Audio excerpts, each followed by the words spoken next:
What's up, everyone? Welcome to GameFace, episode 352 on Sifted Games at Sifted.net. I'm Shane Satterfield, your humble host of the next couple hours of intense game discussion, and alongside me to make it even better is Matt Kyle. What's up, Matt? Yeah. Feels like it's still in July, even though it's the 1st of August. we're just waiting for Baldur's Gate over here. Like everybody else. I saw somebody in chat was like 2 more sleeps until Baldur's Gate 3. Like that's the level of alert that we're all on. Yep. We're not talking about the game in today's show. I'm just going to tell you right out of the gate here. And nobody else is talking about it either because they still haven't sent out review code. I think we thought Jedi Survivor was coming in hot. I think this thing's coming in hot. You can't even preload it. I know. It's 122 gigs and you can't preload that because I don't think they're ready for people to have the code. I think they flipped that switch the moment of, and hopefully it all works. I mean, the good news is most of the real problems will be worked out by the time the PS5 version launches, so that's what the PC version is for. Well, I read today that the Xbox version isn't coming until 2024 now. Yeah, the Xbox version got a late start for reasons I do not remember if I ever did know them. Like there was, I mean, basically, like we knew there were console versions coming because as soon as they're like literally the day early access went up 2 years ago, they're like, oh, it will be cross compatible with other versions, and so it's like, okay, obviously there's going to be, and they did that with Divinity. The Divinity games have console versions, obviously, but there was never any time frame given. The PS5 version wasn't officially confirmed until the day they announced the launch date earlier this year, and they've never mentioned Xbox yet. So I guess it doesn't surprise me. Yeah. So anyway, no one's got code. I mean, I don't even know if like IGN and GameSpot have got code yet. I know the smaller outlets definitely haven't received it. The Xbox couldn't handle a co-op split screen probably on the S. That's why. That makes sense.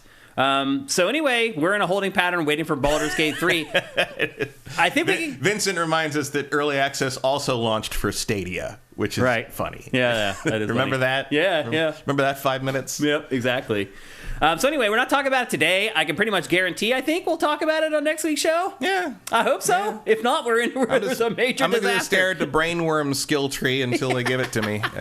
Yep. So anyway. I'm amazed at how much stuff they have not revealed from that game. Like, even though they've revealed a lot. Oh, yeah. There's 600 spells in that game. We only know 200 of them. It's insane.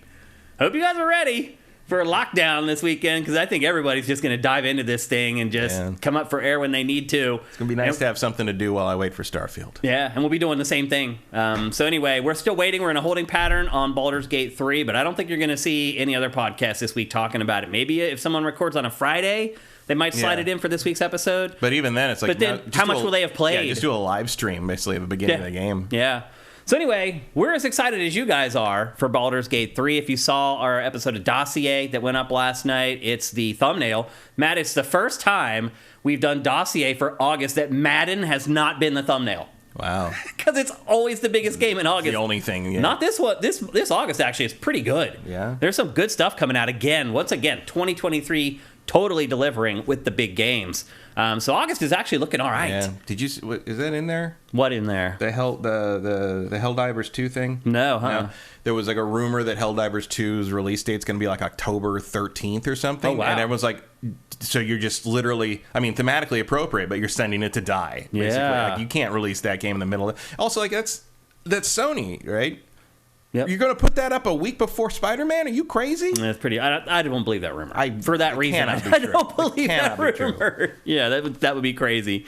So anyway, it's been kind of a slow week, but we actually have a couple big games to talk about today. And then we had some really huge news on the Nintendo hardware front over the last couple days here. Some big news breaking on the successor to Switch. We're going to talk about that. We do have, again, tons of housekeeping. There's just so many medium-sized stories breaking throughout the summer. Just not a lot of big games coming out right now. But we do think we have a pretty good show for you guys today. Rest in peace, Pee Wee Herman, I would add. I know a lot of people, younger folks, probably don't care about Pee Wee Herman. I do. I love Pee Wee Herman. My favorite thing that Pee Wee Herman did was Pee Wee's Playhouse, which was a Saturday, supposed to be for kids show, that was anything but. There was adult innuendo all the way through that show. Well, the character began as an adult show. I mean, when he first did that character came up through improv, but his original show was here in L.A. after he did not get a job on SNL. He was he lost out to Gilbert Gottfried of all people, and so he decided to do a one-man show with that character here, and he would do daytime shows for kids and midnight shows for adults, and so the character was always able to do both.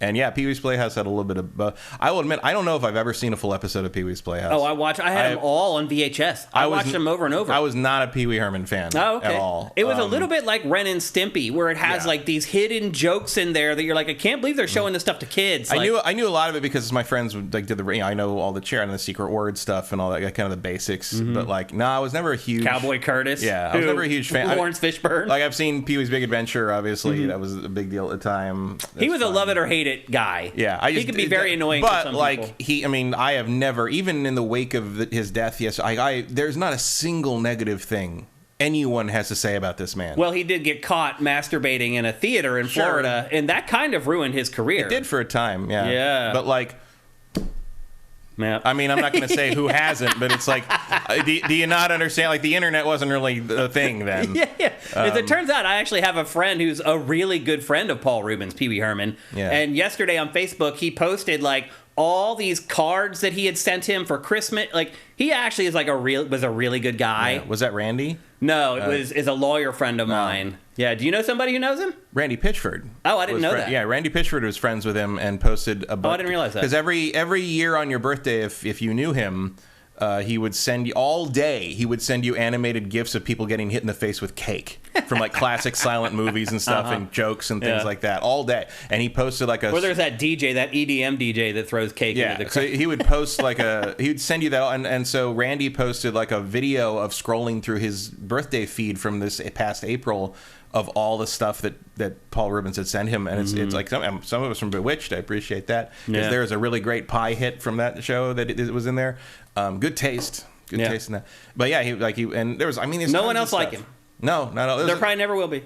There was a guy I saw who said basically he got a divorce and he had to stay in a hotel room with his 3-year-old daughter and it was terrible and everything was falling apart and they'd watch Pee-wee's Playhouse together to get through that. And later he wrote on Facebook to Paul Rubens and was like, thanks for that. And Paul Rubens responded that same day and said, "Give me your phone number," and called him and talked to him about for a while. And he said, "Hey, keep my phone number. Give me a call when this is all done and over and stuff." And he did. And he's like, come out. I'm going to fly out to Sarasota to my mom's place and we'll hang out. So they went over, they literally got and they had tea and cake out in the back. And he's like, we only stayed for an hour because we didn't want to overstay. But we just sat and talked about life and things and the food and all that. He's like, that's all. It was nothing else to it. It was just, and my daughter was still too young to remember. He was just doing it for this adult fan that he knew needed something. Yeah. And the man just seems like he was a good person. He was. He was a good dude. So rest in peace, Pee Wee.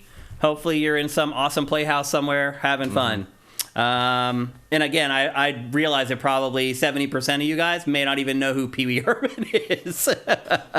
The thing I kept thinking of was his Surfin' Bird performance in the movie Back to the Beach. Oh yeah, which I might be the only person in the world that thought of that first. But that's funny. I remember that movie very well for some reason. Farrell says, I'm going to defend the theater thing. He was watching an adult film in an adult theater. I sympathize with the theater staff not wanting to clean that up. But the movie is designed for that. They're right. I mean, it's true. Yeah. That's kind of what people do in adult theaters. Yeah, especially back in the day. I mean, obviously you don't need, the internet is for that now. You can do that at home. You had to go to a theater back then. Yeah. And really it only blew up because he was famous. Yeah.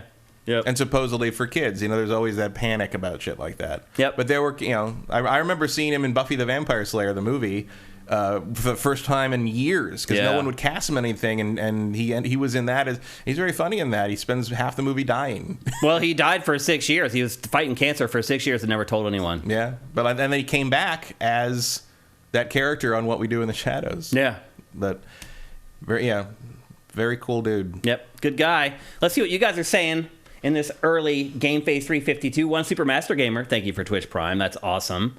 Let's see if we got any others up in here. Any people talking about Pee-wee.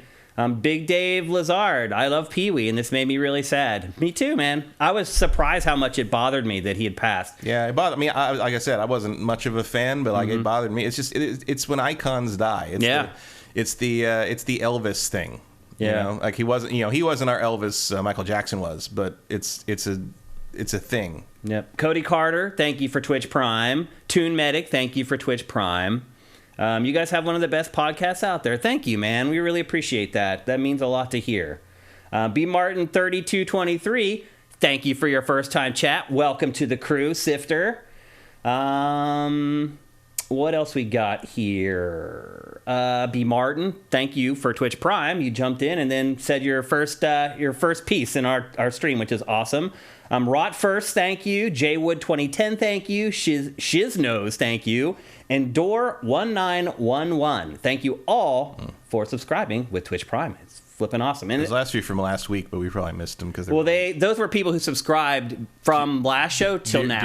So I still like to call them out if we can. Shora F, thank you for Twitch Prime. A lot of people know Pee-wee and love Pee-wee like we do. Awesome. And then Pharaoh says it ruined his career. That really wasn't fair. I'd agree. But things have changed. Times have changed. The way people look at things has changed since then. It's just different. People that happened to him now, he'd probably get elected president. Or something. Something good would happen.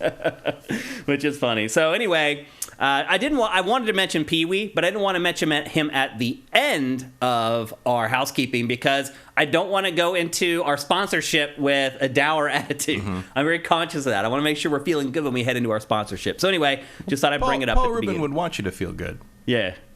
About him dying, you mean? No, but like he doesn't want anyone to be upset because of him. Well, my friend, he had texted him like a month ago and was basically like, I'm dying. But like, don't be sad about it. Like, I've lived a wonderful life and I don't want you to be sad. If there's anything you can do for me after I'm gone, don't be sad. So you're absolutely right. That's exactly how I looked at it. All right, let's move on to our housekeeping. And we have a ton of smaller stories this week, but some pretty fun ones, I think. First up, we've been wondering kind of what's up with Assassin's Creed Mirage. I saw it at Naughty 3. It turned me off. I'm a little nervous about it right now. One thing that Ubisoft did share this week is that, according to one of its reps, it is 1/5 the size of Valhalla. Still pretty big. That's still pretty big. That's still, they said it basically 20 to 25 hours for the average playthrough, and then about 30 hours if you're the completionist and you want to collect everything. I mean, that's about right. That's where they all should be. That's where they all used to be. I know. Like, to me, like Unity and like those later ones that could take like more like 50, 40 60, or 50 if you're doing everything. Yeah. But yeah, like that's about. I mean, you're talking about Assassin's Creed 3 size. I mean, I'll say this is actually bigger than I thought it was going to be. I thought they're going to say it's more like 15 to 20. Yeah. So this game's a little bigger than I thought it was going to be. Maybe it's a little more involved than I thought. It actually gave me a little bit of optimism for the game to find out that it was a little bigger. I don't know. Like you don't seem to like a lot of what you see here, so I don't know. Like finding out the portion's bigger than you expected. You're right, because the core of it doesn't look too good to me. Like the movement and the combat doesn't look great, and that's not going to change no matter how long or short the game is. Yeah, it's remarkable. I mean, it looks pretty standard at this point, but it's, a lot of that seems to be taken from the last few, which were not super traversal heavy in terms of what you're doing here, obviously. And like if you go back to look at like like how Assassin's Creed 2 or even like 3 and 4 worked, like there was especially Unity, actually. Unity gets a bad rap because of how badly it because it's so buggy at first. So buggy. Yeah. But that is probably the pinnacle of like flow in terms of traversal that they ever hit in the old version of the series. Like Arno can get around that city like nobody else in the series. Like it did have problems though, like figuring out whether you wanted to run up walls or not. They all had that after 3. Because there were times where you just run past a wall and he just like magnetically attached to the wall and start running up the wall. Connor did that too, and Kenway. Like they would because there was you no longer had the thing where you held the trigger to go loud, basically. Yeah. So instead, he just like while you were sprinting, it also was always looking for something to grab onto, and I very specifically remember a number of times in 3 and 4 when I was running away from someone and the character would just suddenly grab onto a barrel that you ran past, like you suddenly needed a security blanket or something. There very are lots stupid. of chase scenes in that game too, and during the chases, like they just randomly, you're right, run up the wall and then grab onto a ledge and just sit there. Yeah, and you're like fail, just turn 90 degrees and like randomly run. It's like fail, and you fail it like immediately. It drove me bonkers. Like it's like, are you an assassin or a neurotic cat? Right. Like, what are you doing? So anyway, I guess maybe a little bit of good and a little bit of bad with this news about Mirage. I mean, some of the good actually is that like we're going to have a game for the fourth quarter that isn't going to take us like right. You can probably get through this. We'll actually be able to come on GameFace and say we both finished this game for once, which hardly ever happens anymore because the games are just so damn big. Like it's so hard. It's like October 12th or something? Yeah. It's in the middle somewhere? Yeah, it's like the earlier part of October. But again, it's going to get... This might even get swallowed up in October. Yeah, I think it might. I mean, Assassin's Creed might get lost in the shuffle because this October is so awesome. Isn't it right around... When is Super Mario? I think that's like mid to late October. I think is that like the week after Spider-Man? Because Spider-Man's the 20th, if I'm remembering. I think it might be the same week as Spider-Man. Same week as Spider-Man? Yeah. All right. I mean, there's only so many games you can get away from. Like, at a certain point, you just got to release your game and cross your fingers. Call of Duty's in there somewhere. Yeah. Yep. I mean, that's at the end of the month. Call of Duty will be, or maybe the first week in November. It always fluctuates a little bit there. And we still, by the way, don't know anything about this year's Call of Duty, which is just out of control compared to how things usually work. I thought we know that it's Modern Warfare 3. Well, that was one of the topics that we had here. We talked about that last week. We knew it was Modern Warfare 3, but we haven't had an unveiling of it yet. Normally by now you'd have 2 trailers for the new Call of Duty coming out, and we haven't seen them yet. Well, to be fair, you know what it is. Yep. that is fair, actually. Let's see. Up next. Red Dead Redemption, the original Red Dead Redemption, it appears that there is some kind of rework in the works. They have found a listing for it on Korea's rating boards leaks more games than Korea's rating board don't give a fuck. It really doesn't, man. It does not care about NDAs or anything like that.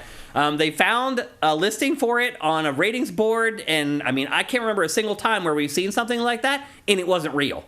It's always legit. So it looks like there's going to be either a remake or a remaster. They've also found the logo already for it. I think they found it on Rockstar's official site. It's called Rockstar Presents Red Dead Redemption. So they have a new logo for the game that they found already. So it looks like it's a done deal. Is this another case of maybe it's a little too early, or do you feel like we're ready for... That game was... How old is Red Dead? Red Dead Redemption? Yeah. That's 13 years old or something. Yeah, it came out before 5. Yeah. 5's 10 years old. Yeah, that's true.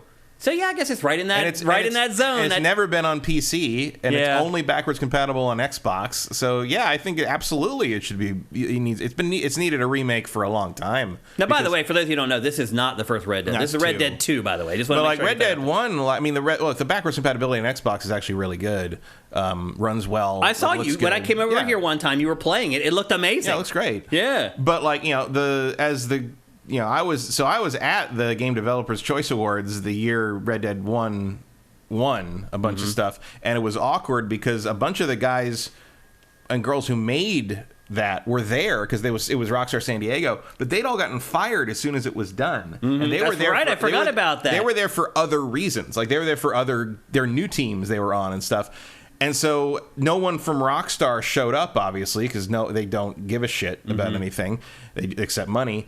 And so a couple the lead developer, the designers came up and accepted awards. They were this is awkward because they fired us right as we finished this game, but I'm glad you liked it, kind of thing. And it'll look great on my resume. And that one and talking to them later, they were well, yeah, we don't even know how the code worked. Basically, they got that thing working through popsicle sticks, spit, and magic. And one of the reasons there was never any remasters or any PC version was because no one wanted to touch the code because it would all it's rickety. Like a giant house of cards. Yeah. So this remake is definitely a ground up remake. And I will say, it's exciting. I hope it is. It definitely is. There's no way. There's no other way. There's absolutely no other way.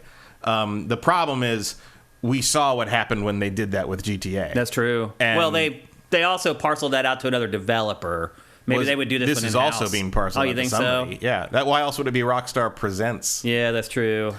That sucks. So hopefully they've learned some things from this one, from the definitive editions. But this game needs an update to work on modern systems and not get lost. I remember when it launched, it was a disaster. Like, there were horses, like, hovering out in the middle of canyons. Like, and the magic cougars. The cougars that would just appear out of nowhere. Like, it was a mess. That still happens sometimes. Yeah. But, you mean it's still in the code, yeah. Like, the random cougars still show up. It's so crazy.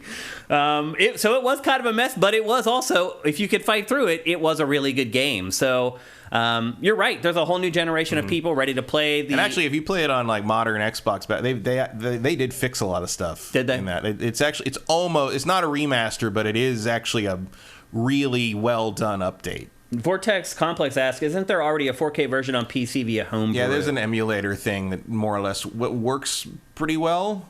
So you can, you can emulate the Xbox 360 version, like effect, more or less effect. I mean, I guess that could be what they're doing. That's weird. Yeah. We'll see. Sneaky says, don't make it play like Red Dead Redemption 2. That would be good. Yeah, I mean, it's kind of Rockstar's house style. I mean, I went back and played Grand Theft Auto 5 briefly for like an hour a couple weeks ago just to record some B-roll of it. And it plays just like Red Dead Redemption 2. I mean, one does the auto aim is just crazy. One generous. isn't as obsessed with where your guns are and what goes on the horse and what can come off the horse with you and then goes back on the horse whether you want it or not. Like Red Dead 1 plays a little more like a standard game, whereas 2 has more of a we're gonna make you role play this shit whether you want to or not sort of thing, which I do find irritating.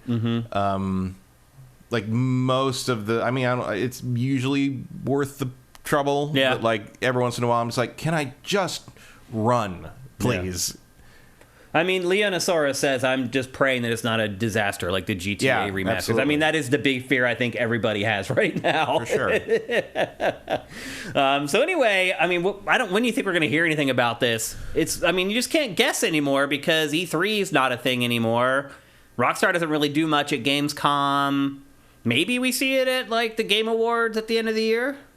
At best. Yeah. I mean, odds are, either that or it just comes out. Yeah. It just shows up. Rockstar's like, here's the first trailer. Or it's coming out in 3 months. We either see it in a Game Awards or a Sony State of Play. I mean, the GTA reworks, they were just kind of announced with a trailer and put out there. Like, it was little fanfare. Let's be honest. We're probably just going to get, like, somebody's going to see something on Twitter and... Yeah. It's like, oh, that wasn't supposed to go up yet, but here it is. Yep, that's probably what's going to happen. So anyway, for a lot of you younger folks, you'll get your first chance to play Red Dead 1, and hopefully it'll be a much better version than Matt and I played when it came out. Yeah, although that means that got better. Yeah. Like, they did patch it. It turned out okay. Rockstar generally doesn't give up on his games. And, either. Credit for that they had a whole second game as DLC with the zombie nightmare thing. Like, that's in there. That's a crazy value. It really is. It's bizarre that they did that, but you're right. It adds a lot of value to the game. So, anyway, some kind of a Red Dead 1 rework is coming. It's either going to be a remaster or a remake. Let's keep our fingers crossed for a complete remake. Next up, PlayStation 5 hit a milestone this week, Matt. 40 million consoles sold.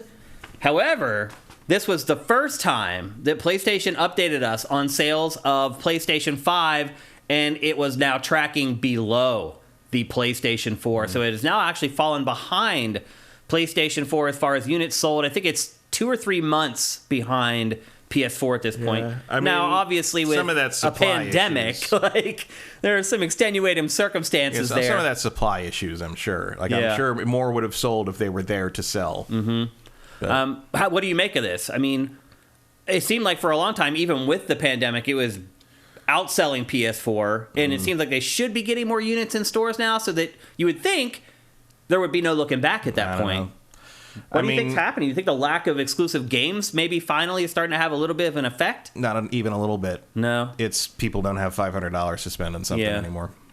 Interesting. I think it's economic. I don't think it's PlayStation. I saw some figure where, like, people have, like, crazy amounts of credit card debt right now. And so you may be right. People maybe just aren't buying, frivolous things that they don't need. And it'll pick up closer to Christmas. Yeah. I mean, it should. Yeah. When people start spending their money. Pick closer to Christmas, and it's not like the Spider-Man stuff stayed in stock. So did that stuff sell out? I actually didn't notice that. Oh, it did. All gone. How quickly?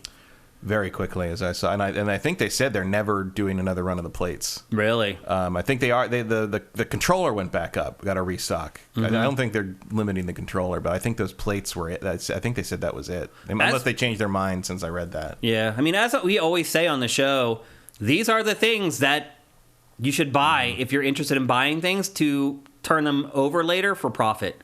These collector's edition consoles, there aren't handhelds really anymore. Well, but it depends on what it is, but like, yeah, Spider-Man's going to be something somebody wants later. Yeah.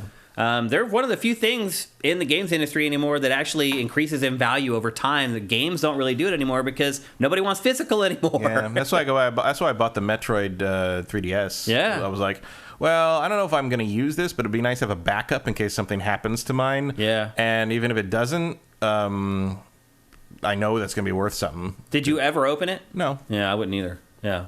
And that's the thing. It's like you shouldn't open them is the thing. And I know a lot of people maybe don't have a PS5 yet, and this is their first PlayStation 5. They're going to open it and play it, and then you're going to lose a lot of your value from it. But still, if you're the type of person who's looking for things to buy that could one day increase in value, these collector's edition consoles are pretty much the only things left at this point that are worth collecting and keeping, I think, anyway. Maybe a couple of like the limited run game stuff. Some of it, but even that, some that lightsaber thing I got for Jedi Survivor. They just announced that basically that same saber is coming to the Star Wars Legacy collection, like the Disneyland collection, and this one. A is cheaper, B comes with a blade, and C, the blade changes 7 different colors. Oh, geez. So that sucks. We got hosed. Yeah, Tommy, you did get hosed. Is what that is. Yeah, that really sucks, man. Dang. It's cheaper. I mean, it's like $50 cheaper, so it's like buying it without the game. But it's the better lightsaber. It is the better lightsaber. Yeah, that sucks.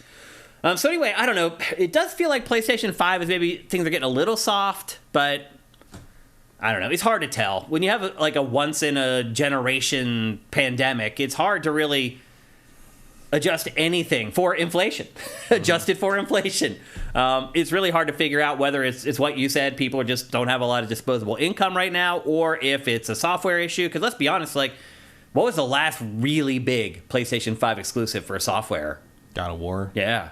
But also, it doesn't matter if you don't have the system. There's plenty of stuff you haven't played yet. Yeah, it's true. You can still pick up Ratchet and Clank Rift Apart. Ratchet and Clank, Horizon. Yeah. Like, the DLC just went. You got plenty to do if you don't already have it. Hell, you could play both Spider-Man games again. That's true. Or the first Spider-Man game again, and then Miles Morales for the first time, I guess, if you didn't have it for PS4. Yep. And speaking of Ratchet and Clank Rift Apart, that launched for PC this week, and it has not been good.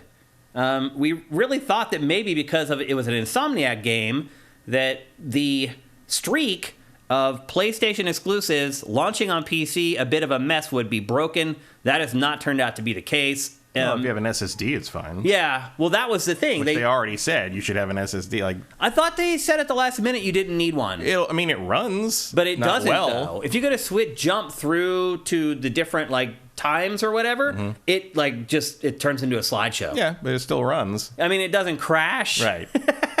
That's all runs means. That's true. I mean, it's weird. I've seen there were people arguing about how, see, this proves they were lying that it needed the SSD. I'm like, it looks like it needs the SSD to me. I don't think having him hang there waving his arms in midair for 30 seconds while the next world loads is a particularly great feature. Yeah, I mean, it takes away the unique selling proposition of the game. So if you have an SSD, it runs fine. It seems to run pretty much equivalent to the PS5. But if you're running it on an old hard, an RPM hard drive, an actual hard drive, and I've seen the test where here it is on a everything's up to max spec except it's running off a 5200 RPM hard drive, and it's just it's built to use the fast loading. Well, a lot of people like me have an SSD to run their OS on, but then have an old mechanical hard drive to hold their files and their games, and so I couldn't play this on my PC because I think my SSD is 200 and some gigs or something, just enough to hold Windows. Basically, mine is all SSD. The new one is all SSD. I think I have I think I have 10 terabytes. That's insane of SSD space. Yeah, that's crazy. And but this I'll be honest. I mean, it's not like I don't like this game. But I'll be honest, this looks so much like the PS5 version that I'm I feel like I'm good with the PS5 version. It's not that much of an upgrade. Yeah, the PS5 version, like, it already looks amazing. Ray tracing performance mode seems fine, rather than like, I'm sure one day I'll get it for like $15 or something just to see it on the PC. But it doesn't. It just looks like it's doing what the PS5 version did. A little prettier, but like not enough to justify paying $70 for it. I mean, this is still one of the best looking games in the world. Oh yeah, still. Great. After all this time, it is still one of the best. And if you don't have a PS5 and you do have an SSD for it, what are you doing? Yeah. Like, why are you watching? Why are you here? Well, go play it. Go play this game. It's incredible. So, a little disappointing, but ultimately you're right. Like, because their initial messaging was correct. Yeah. It was like, absolutely. You're going to need an SSD. And then for whatever reason, the messaging at the last minute was like, well, it actually works on a normal HDD. I mean, that was like, it's like, oh, see, they're lying. They didn't need it. Like, it does need the SSD. And then like, and people are like, see, it did. Like, it just doesn't run optimally, which is like really all they ever said. I mean, that's a very kind way of putting it, but... Well, I mean, if you have a high-end, if you have a faster mechanical hard drive, it's not super bad. Yeah, it's little stutters. Yeah, it's like playing Jedi Survivor. Poor PC players, man. And it really only happens when you're doing the jumps between worlds. It does, like when you're just playing normally, like it's fine. Yep, you're right. So it's not egregious, but it is sort of a warning sign of like, if you don't have an SSD dedicated to game installs, you're probably going to want to think about that. I mean, that's going to be a problem for Starfield. I mean, the truth is, at this point, if you're a PC gamer, you need to upgrade it. You need an SSD. At the very least, you need a decent SSD. 2 4-terabyte SSD sitting there ready for the bleeding edge stuff. Yeah. You know, like, or if you obviously you don't need to put Dave the Diver on an SSD. Right. If you just want to install one game at a time to a smaller SSD, just install the game that you're playing at the time. When you're done with it, delete it and put your next game on there. Then that works too. So you don't have to spend an arm and a leg to get the best from PC gaming. Is what I'm getting. No, but I think we are definitely hitting the point where I'll tell you, you're going to definitely need it for GTA 6. Oh yeah, no question. Yeah. So it is kind of getting that time where you kind of need to have an SSD to at least to install a couple games on. It's weird to me that there's so much recalcitrance in that, where it's like, this happens all the time in PC gaming. Like, you got to have faster RAM all of a sudden. Or even back in the day, I remember people complaining that like, oh, now I need to have a 3D card to play a video game on a PC. I'm like, yeah, you do. My CPU isn't going to get it done. Very much so. And I remember all the the late 90s. All the years, like, look, I can run Ultima 9 Ascension without a 3D card. Again, that's what it looks like versus what Unreal looks like. It's two very different things. Cinetite does bring up a good point. And that is that if you don't play with an SSD, it can't even run it at 720p. Mm-hmm. Those videos were in 720p. The game could not run it with a normal hard drive at that resolution. So you really do need an SSD to get the most out of modern games on PC. That's just the way it is, unfortunately. So, is that PS5 footage, Jason? That's all PS5, yeah. Yep. Let's see. Oh, so... You have talked a couple times on GameFace, Matt, about how there's these old Transformers games that have just disappeared into the ether. I think the last time you brought it up was when we mentioned that 75% of retro games are lost in the ether, and there's no way to archive them. And you mentioned that there's these Transformer games that have been... Well, oddly enough, Activision has been thinking the same thing. Like, what the hell is up with those... Hasbro has been thinking, like, what is up with those Transformer games that we worked on all these years ago? Yeah, because Hasbro owns the rights to them. Right. Hasbro can do whatever they want with them, basically. Right. And people are begging Hasbro to, like, put these games back out, and it's like, look, bro, it's not us. It's them, meaning Activision. Activision cannot find the hard drives that have the final code of the games. Yeah, they don't know where the hard drives with War for Cybertron and Fall of Cybertron are. Yeah. Now, Hasbro believes that they will be found as all their assets are sifted through because of the merger, the acquisition. And when they do, Hasbro has apparently told Microsoft, like, when you find those, let us know because we want to put them on Game Pass. Mm-hmm. And I'm sure Microsoft will be fine with that. Yeah. We may also be seeing, like, they want to really do more Transformer. They talked about this in interviews at Comic-Con, how they really want to do more, archive these games better. Because one of the series they have is it's called Studio Series in the toys, and it started as like really accurate versions of the Michael Bay movie characters, and they've started to run out of those characters, so they shifted to Studio, meaning kind of anything. So Studio, they did 86 ones for the 86 cartoon movie, which have been great, and then this year they shifted to Gamer Edition, which they so far have been from from War for Cybertron. Because they realized that studio means anything. Basically. Right. And so now they're talking about, like, we want to do things from, like, the old N64 and PS1 games, because that's a way to get... There's versions of the Beast Wars characters that, like, the main line doesn't want to do, but they're like, we can do those characters because they were in this game. We just call it a gamer edition, and that's how they end run around that problem. Yeah. And they're talking about doing maybe pixel versions, redecos from, like, the NES, like, the Famicom games back then. And they want to like, have those games out. They want to do stuff from Devastation. They want to do, like, tune-shaded versions from Devastation and stuff, and they want to bring all those games back to, like, as you know, you buy the figure, now you can go play the game kind of thing. Like, so they want to, like, be better about having Transformers games just available. Well, even the Platinum game, Transformers Devastation, apparently that game's already, like, out there, and, like, nobody can figure out where the archive of that game is from Platinum. Yeah. Like, well, that was also Activision, I believe, wasn't it? Was it? I don't remember, actually. I know wasn't it a Nintendo exclusive? No. I thought it was. I have that on PlayStation. I think, wasn't it at first, like, a timed exclusive? No. I thought it was. No, because I would have it on whatever it launched on, and I have it on PlayStation. That's true. But, I mean, sorting through our B-roll that we have on the TriCaster, like, it was kind of disheartening to see, like, the Transformers games that we've been forced to play for the last however long. It's been a long time since we've had a really good Transformers video game. I mean, Fall of Cybertron was the last one. That's the last one. I know people like Devastation, but I was not particularly impressed by it. No. I mean, I love the look. I like that they got all the voice actors together and they did, like, it's like a lost episode of the cartoon almost, but I don't like the game. I liked the concept behind the game. The actual execution of the Cry-alike? No. No, not into it. It's just a giant... It's a giant button repetitive masher. It's a Devil May Cry-alike kind of character action game, but I don't find that to mesh with the Transformers concept well at all. No, I agree. And it was incredibly repetitive and grindy, and, like, to upgrade stuff expect you to play through the game over and over and over and over and over. And I'm just like, no, like, Fall of Cybertron is what it should be: cinematic action, like big crazy set pieces, like that. That's Transformers. Fall of Cybertron is the best Transformers game ever made by a wide margin. Erebus says, I kind of call BS on this story slightly. We know Microsoft can do backwards compatibility, including the frame rate and resolution buff, without access to the code. So something else is keeping these games off as well. No, it's not. You can do backwards. I have those games on Xbox because you can still download them and play them. I can still download them and play them on Steam, backwards compatibility. But they're talking about the source code's lost. Like, you can't re-release them for sale or remaster them or anything like that if you don't have the source code. Yeah, we're not talking about playing them. Yeah. Like, we're talking about being able to sell these so a new generation of people can play these games. Yeah, they've lost the source codes to the game. They were on hard drives, and Activision doesn't know where the hard drives are. Which is just insane. Presumably, they are not the only ones. Hasbro's just the only one who's talked about it publicly now. That's crazy that Activision doesn't know where the source code is for a game that probably costs like $20 million to make. Like, Activision's always been that's bonkers. I bet you they don't know where a bunch of those Spider-Man games are. I agree with you now. Finding out about this, I completely agree with you. You want to know why there's no remasters of X-Men Legends?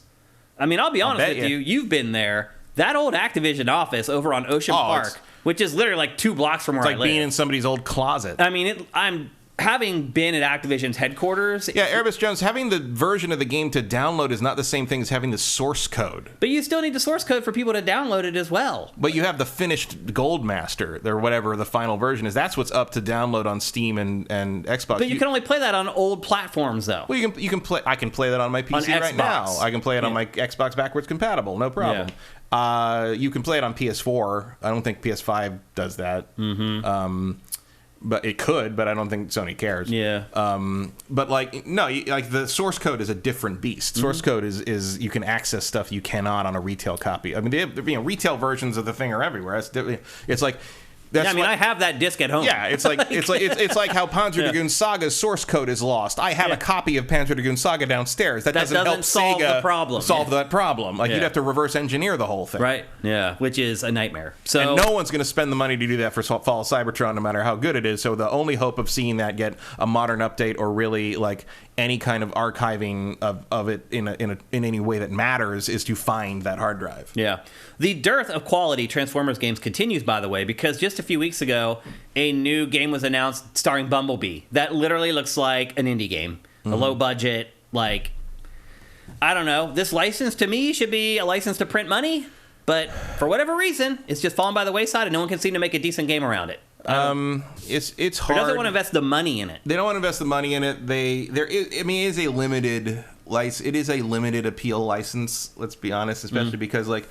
Do you think so? With the movies as popular as they are, it's limited appeal because you can't make something that appeals to everybody. Yeah, that's the thing. Is like even the Transformers fans are kind of split, right? Yeah, I mean, you've got people that got into it through the Bay movies, and you got people that got into it in the original G1, like I did. You got people who came in through Beast Wars. You got people who came in through Armada, and the people who were like 8 when Armada and Energon and Cybertron, the Unicron trilogy, as they call it, came out. Those people are 28 now. Yeah.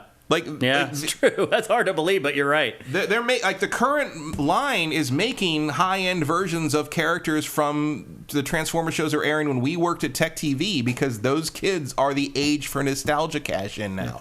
Like this CG trailer is awesome, by the way. Yeah, it really is amazing. It's got all the big players in it. These games are very good, and I think these games came the closest to sort of hitting a happy medium that everybody who likes Transformers could kind of agree was good. Agree. Yeah, and I will also note that the animated movie coming next year, Transformers 1, is pretty much this story with the subsequent storytelling from the IDW comics mixed in. It's about the beginning of the war, and it's going to focus on Optimus Prime, who was then Orion Pax, and Megatron, who was then called D-16, a mining robot, and how they were friends before the war broke out, and they're going to focus on all that. Cool. Which is a very interesting story, and I'm interested to see how they do it. And Scarlett Johansson is going to be Elita 1, which is like, that's weird. It's like, I'll take it, though. I'm not going to complain about anything with Scarlett Johansson in it. So, Chris Hemsworth is Orion Pax, and apparently when he becomes Optimus Prime, his voice will change, or there's rumors that Peter Cullen will voice him at the end of the movie or something. That is it would be a good time to, I guarantee you that's one of the reasons they're talking about those games specifically, is because the time to bring them back in some remastered or nice new edition is when that movie comes out, because it's about the beginnings of the war on Cybertron. So I imagine that is why that came up in the first place in talks with Activision. Gotcha. Another smaller story from this week. Xbox is releasing, well, it's not really releasing, it is putting up for a contest a pizza-scented controller as thank you. as promotion for the new Teenage Mutant Ninja Turtles movie. And you can't buy it. They're only going to be given away via sweepstakes. That is something. That's a threat. If you get a hold of one of those, though, do not open it for a number of reasons. But the biggest being that it will be worth more money than you can even fathom someday. Ridiculous. It is ridiculous. But it just reminds me. You remember back in the day when they made the action figures that smelled like things? I don't actually. That was maybe you were a little old, but like for that. But no, they did strawberry shortcake and things like that, things that smelled like fruit or whatever. But then they tried to move that into the boys' space, so to speak, and Master of the Universe had a couple. They had Moss Man, who smelled like pine. I think my aunt got that for me or something for Christmas once, and my mom was not happy about it. And then there was Stinkor, who was a skunk who smelled like a skunk, and like they're called peg warmers. Toys, specific figures that just sit there and no one buys them. Stinkor was the Masters of the Universe peg warmer because nobody wanted a fucking action figure that smelled like a skunk in their house. Yeah. Do they still make scratch and sniff stickers? Yeah, you can still find those. That was a big thing when I was a young lad. Yeah. But I've never had smell-o-vision for anything. Smell-o-vision is not really something anyone wants. I promise you. Even your favorite movies, you don't want to smell what that smells like. Sometimes, some smells I think could be effective. Like if there's a big battle and you can smell like gunpowder, stuff like that might be effective. But you're right. Generally, I don't want to smell-o-vision for a horror movie or a horror game. Or just about anything. You're right. Ultimately, I don't need to smell what Star Wars smells like. I don't want to know what that cantina smells like. Do you think there's any sense or sensory sensation that humans get that can still be incorporated into games? Smelling, obviously. I mean, you could, but I don't think most people would want to. Because you'd have to, if you want to do smell-o-vision right, you'd have to create a peripheral that does it, but then you'd also have to create the smells, like drops or something that you would drop into it. Yeah, it would have to be a whole thing before you play. A fan system. It would be so annoying. Be very involved. You could do it maybe in a theater though, if you really wanted to set it up. Yeah, it seems a little more feasible. I mean, Disney does that on soaring over California, soaring over the world. They blow scents at you. They do actually. I mean, hell, they do that on the Incredicoaster. They blow. cookie smell when they try to tempt Jack back with a cookie. You can smell cookies. Oh, yeah. I don't remember that, actually. It's right at the top of the second hill, and he's like, cookie, and you can smell a chocolate cookie. I never noticed that. And same with what was it? Haunted Mansion at the Nightmare Before Christmas, the Christmas version. Yeah. When you go by the ballroom, they have a gingerbread house, and you smell gingerbread. Matt, I just saw that some company is trying to revive the ballistic vest for gaming. Oh, for God's sake. Like some other company has bought, I don't know if they bought the patent for it or whatever, but they're trying to bring it back around. And I think it's for Assassin's Creed, actually. Yeah, I think that was the game, really. I mean, do you think that's feasible? I mean, it's feasible, but who fucking wants that? Yeah, who wants to strap on a bulletproof vest to play video games? I did that. I mean, I did a segment on that and tried it. That was why Blair Herter and I went to E-for-All that one year. Because they had the vest there. They had the vest. That was the segment we were there to shoot, and then the rest of the stuff we were there like, just do that segment and find something. I think else. Wade was literally like, the showrunner was like, literally like, just go, and when the other people at E-for-All see that you're there with a camera, they will just come to you. And he was right. Like, all we had to do was stand in the middle of E-for-All, and people just came and was like, would you like to shoot our thing? Please. Yeah. You're the only one with the camera. And look, the vest worked. Like, it was very convincing. Yeah. It gets really heavy. But it's also like, why? Well, they gave us like 3 of them. And we tried them for like the first week that we had them, and then they just sat in like the... Right, because it's just, what's the point? Yeah. And like, also like, to me, it's like Rumble. It's like, I don't find Rumble all that useful either, because it's just like all you're doing is reminding me that I'm not in the game. All that kind of thing does is break immersion. Look, you said you were playing Pikmin, and you hadn't even noticed the little ticking feel when the Pikmin were jumping back on. Because I've trained myself to just ignore vibration for the most part. But to your point, you said it tips you off that it's not real, but there are some cases where you don't even notice it. Which also doesn't matter. Dude, it doesn't accomplish the mission, yeah. I mean, at least I didn't have to pay extra for it. I mean, I do think to a certain extent the idea of the Rumble is to not notice it, to just sink you into the game so much that you're just in the game. And you're not thinking about the Rumble, you're not thinking about the audio, you're not thinking about the graphics, you're just in there. I guarantee you if you turn the Rumble off on a game, I will never notice that it's off. I mean, I do turn it off for competitive games. Because it can be distracting, and especially with the PlayStation 5 DualSense, like for shooters, it'll make it harder to squeeze the trigger. Yeah, the haptic feedback thing is... I just turn that off. I would definitely turn that off for competition with people. Yeah, for sure. But even Rumble in like fighting games, I turn it off for that too. Anything where I need precision control, I cut it out. Actually, I don't even... Is there Rumble on Street Fighter 6? Oh, yeah. I don't even know.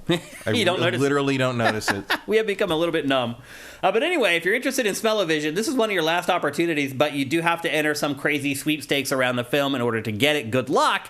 If you do get one, let us know, and maybe we'll bring you on GameFace to show it off. But again, you probably shouldn't open it.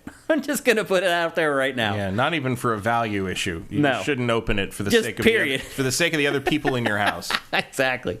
Let's see. We got an update to Nintendo Switch Online this week. The Zelda Oracle of Ages, Oracle of Seasons tandem is coming to Nintendo Switch Online. In fact, it's already. There. Yeah, it launched already.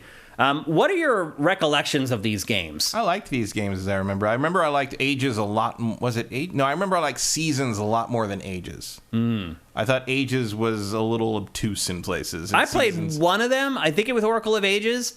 Didn't finish it and never even tried the other one. I honestly didn't think this was a very good Zelda. I don't know, for whatever reason, it didn't connect with me. Seasons was good. Seasons was a little more coherent. I thought Ages does as the time travel thing, and it gets a little disconnected. Yeah, I got lost. For whatever reason. If I remember right, these are the first ones by Capcom.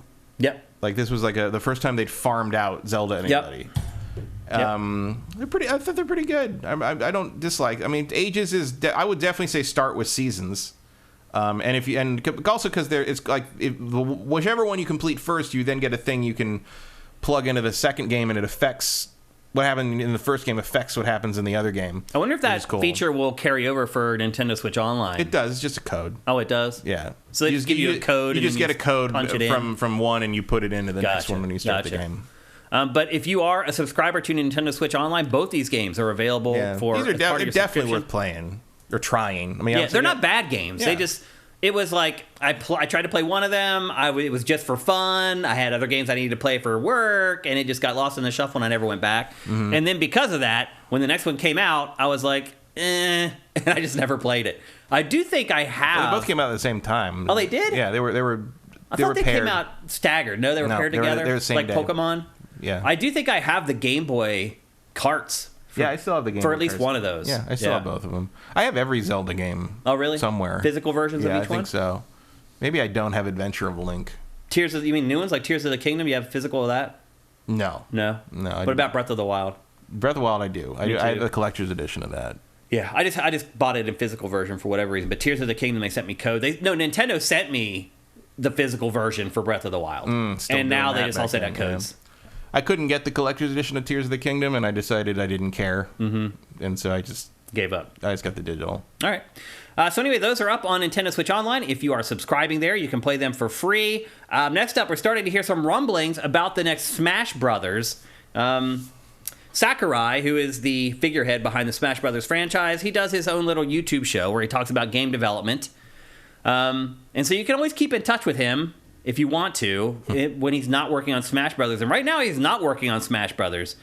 But this week, he made a statement. He basically said, I don't know what would happen to Smash Brothers if I weren't involved. And there have been these rumors swirling around that he's leaving. Like the development of the last game, Super Smash Brothers Ultimate, people kind of thought that was it.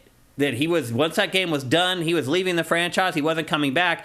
He's kind of opened the door now, though, because he said, I don't think they can make it without me, and it makes me nervous to think of them making it without me. First of all, Matt, do you think they could make it without him? I mean, I don't know enough about who's in the the second tier of leadership and development there. I mean, if not, that to me feels like kind of a failure of leadership on his part, because you should be training people and leading. You should have, if you're that integral to this sort of hyper mega billion-dollar franchise. Let's be honest, you should be training at least one protege to take over for you. Not even if you're just want to retire, but in case you don't want to do this for the rest of your career. Some managers intentionally... Which he seems like he doesn't. Some managers don't do that intentionally to protect their jobs. Yeah, I feel like Sakurai didn't have to worry about that. No. He doesn't have to worry about protecting a job, period. He's wealthy beyond his wildest imagination. He does work for Nintendo, which is notoriously low paying, but... Yeah, Sakurai, I think, is okay. Yeah, I would think that I would hope that he would be okay. If not, he probably should move on at this point. If you're making a game that's selling as many copies as Smash Brothers and Nintendo wasn't taking care of you, maybe it is time to move on. The question I asked you, could Nintendo make it without him? I absolutely think Nintendo could make it without him. What? I mean, the internet seems to estimate that he's worth about $10 million. That's pretty good. Not nothing, but also how much of that is his house. Right. Well, he should be worth more than that. Let's be honest. Yeah. I mean, this franchise has made probably $3 billion, and he got $10 million of it. Yeah, he's been doing this since the 90s. And then Kevin Rafa asked, "What would the next game even be?" And that's a good point, because it's just starting over to sell you. It'd be The Sims. You're starting over in the next console to sell you all the same shit again. Yeah. I mean, that's all it could be. I mean, I saw a thing on Twitter. It was who are the rising stars of Nintendo now that could be in the new Smash Brothers? I'm like, nobody. Who's? Because they're already in. I mean, obviously you'd switch the Zelda characters over to the Tears of the Kingdom versions, but what else? What else? I mean, I guess Xenoblade 3. What else has happened? There haven't been any new characters, and all the latest stuff like Splatoon, it's already in Smash. That's one of Nintendo's most recent franchises that people would actually care about, and they're already in the game. So. I agree. Kevin Rafa, I think you're right. It's what is next for this franchise? What do you do with it? I don't know. You can't just add more characters. You've already added them all. Yeah. They're literally all in Smash Brothers Ultimate. And some that aren't even Nintendo characters. Tons that aren't Nintendo characters. I mean, you could add skin, costumes or skins for the Super Mario movie, or Tears of the Kingdom, Super Mario Wonder, Tears of the Kingdom, Fire Emblem Engage, Pikmin 4, I create your own space alien guy kind of thing. I don't know. What's left? It is a good question, honestly. I mean, they need to redo the assets for 4K. I guess. That's it, maybe? If the next system can even do that? Which I'm really starting to wonder if that's the case. But, yeah, I don't know. That's a good question, Kevin. What do they do with the next Smash Brothers? I mean, I would just keep porting this one forward. Right. Frankly. Right. I mean, it's just a great game. Literally just put Ultimate on the Switch 2 or whatever it ends up being with, Tears of the Kingdom, updated costumes and stuff for whatever, and there you go. Yeah. You know, like I struggle to see what. I mean, it's called Ultimate for a reason. Exactly. Yeah, and I think he thought it was going to be the last Smash Brothers. I mean, there really when it came out, there was definitely seemed to be a feeling he was just like, this is it. This is the last one. one. Not doing this again. You're not have to buy it again. Blah blah blah. Yeah, he was just like, all right, last time. This is your brain on drugs. So in that case, because it is kind of hard to figure out what they would do next, maybe they do need Sakurai to make it because they need his creativity to come up with the idea, the spark that'll make people buy it again. I mean, Smash Brothers will make people buy it again, but the thing that'll make people buy it again is just Smash Brothers on the cover. On the cover. Yeah. So anyway, I mean, maybe the most interesting thing of all, Matt, is that always Kirby cannot be defeated. Infinite power. Right. Maybe the most interesting thing of all is that they haven't started working on it yet. Yeah. Well. Yeah. I mean, that means it's not coming anytime soon. These games generally take 2 to 3 years to develop. Just port this thing up. Just port Ultimate to the next system and call it a day. Isn't that what Nintendo does anyway? Pretty much. Sells the same game again for more money? Yeah, here's the same game again with like slightly a some tweaks here and there. It's the same game with like an annoying extra system grafted onto it. Yeah. If it's a retro game, it's like, yeah, here's the game for almost what you paid for it 30 years ago. Delfino says, let Sakurai work on a new franchise or a Kid Icarus game. They're never touching 4K. Kid. Shane is such a comedian. They're never touching Kid Icarus again. It really doesn't seem like it. Yeah, that game. I mean, the game was good. Uprising was good, but it did not sell. Yeah. Cinetyke says just port it to the new console, improve the graphics a bit, and people will buy it all the same. I mean, you're probably right. I mean, the one thing they could do is they could add more third-party characters to it. Yeah, I mean, like I said, that's always an endless well to draw from. Xenoblade 3 is like really the only new set of characters you got. Yeah. I mean, they could add the new Pikmin, the glow Pikmin. Yeah. Stuff like that, but otherwise, like I really Pokemon, struggle. Yeah. If there's anyone, I guess anything that really hits. Kid on the motorcycle Pokemon. But a lot of them are support characters. If you had a anyway. full character, like you're talking about rebalancing everything and making sure that character works against all the other characters, like that's a massive undertaking. Just adding one character is a lot of work. It is. And then everybody's going to whine that it's unbalanced or this, that. It's like, it's not even worth it. Yeah, you're probably right. It's probably just not. Throw costumes in for the rest of the forever and update it and call it a day until something happens, that like really you can't update this thing to work on 8K 3D brain dance displays or some shit, like whatever. I think the big news here though really is that there's no new Smash Brothers coming soon, like not a new one. Yeah, I mean if anyone thought there was, I'm surprised by that. I mean there's no indication that they're ever doing this again. Yeah. Yep. Even according to Sakurai, it seemed like it was dicey. So we'll see.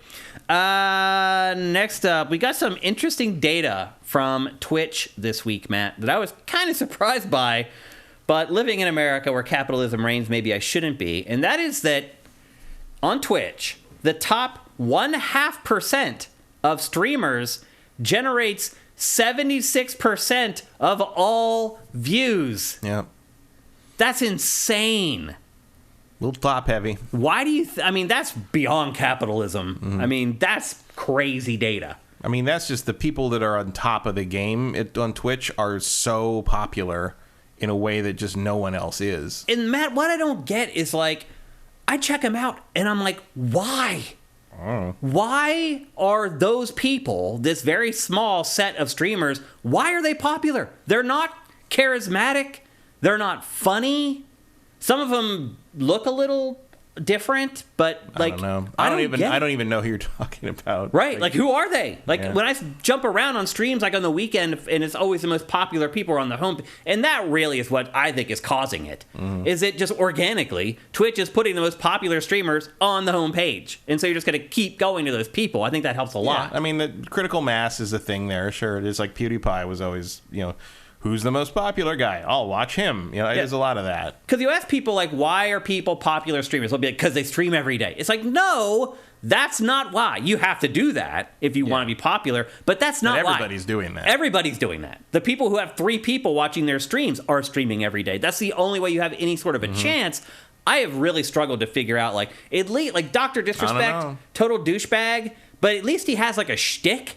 Like, I get him. He wears the wig and the fake mustache. He's different than a lot of other people on there. The other big streamers on there, I don't get it. Now, some of them, they're just really good at the game they're playing. Yes, Ice Cream's so good.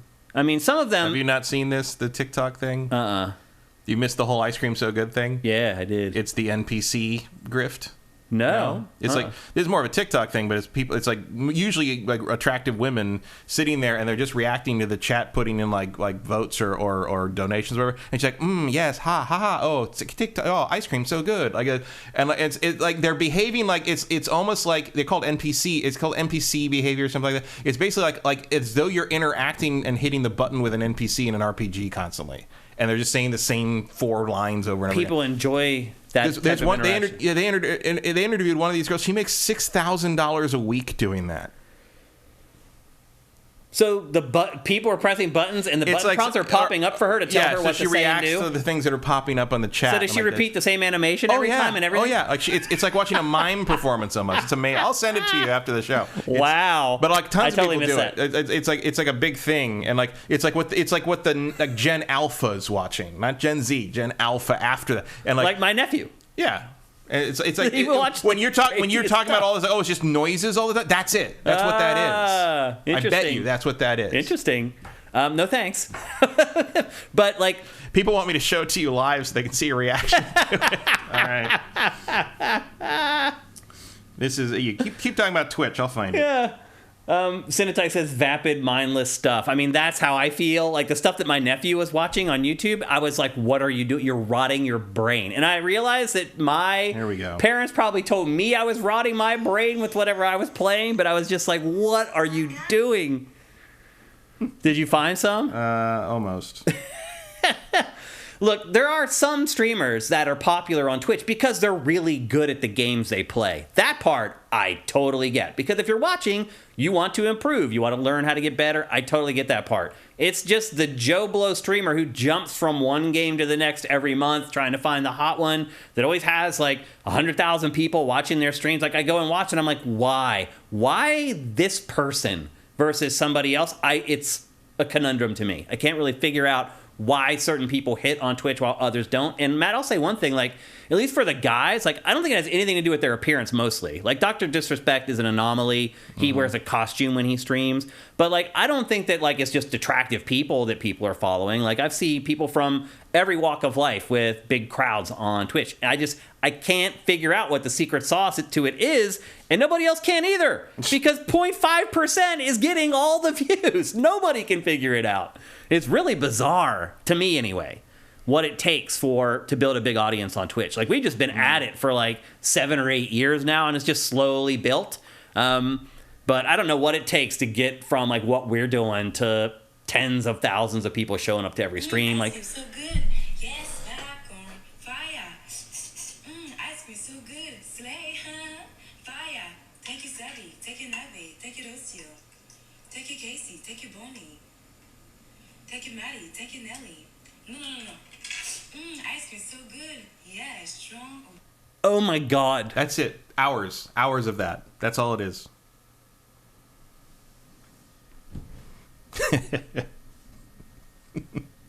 Matt, what has happened to our society?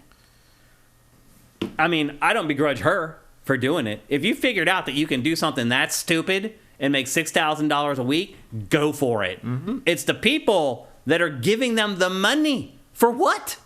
I don't know. I don't have an What answer are they getting out of it? I don't know. I don't have an answer for you for that one. Holy moly, man. By the way, I'm not a boomer.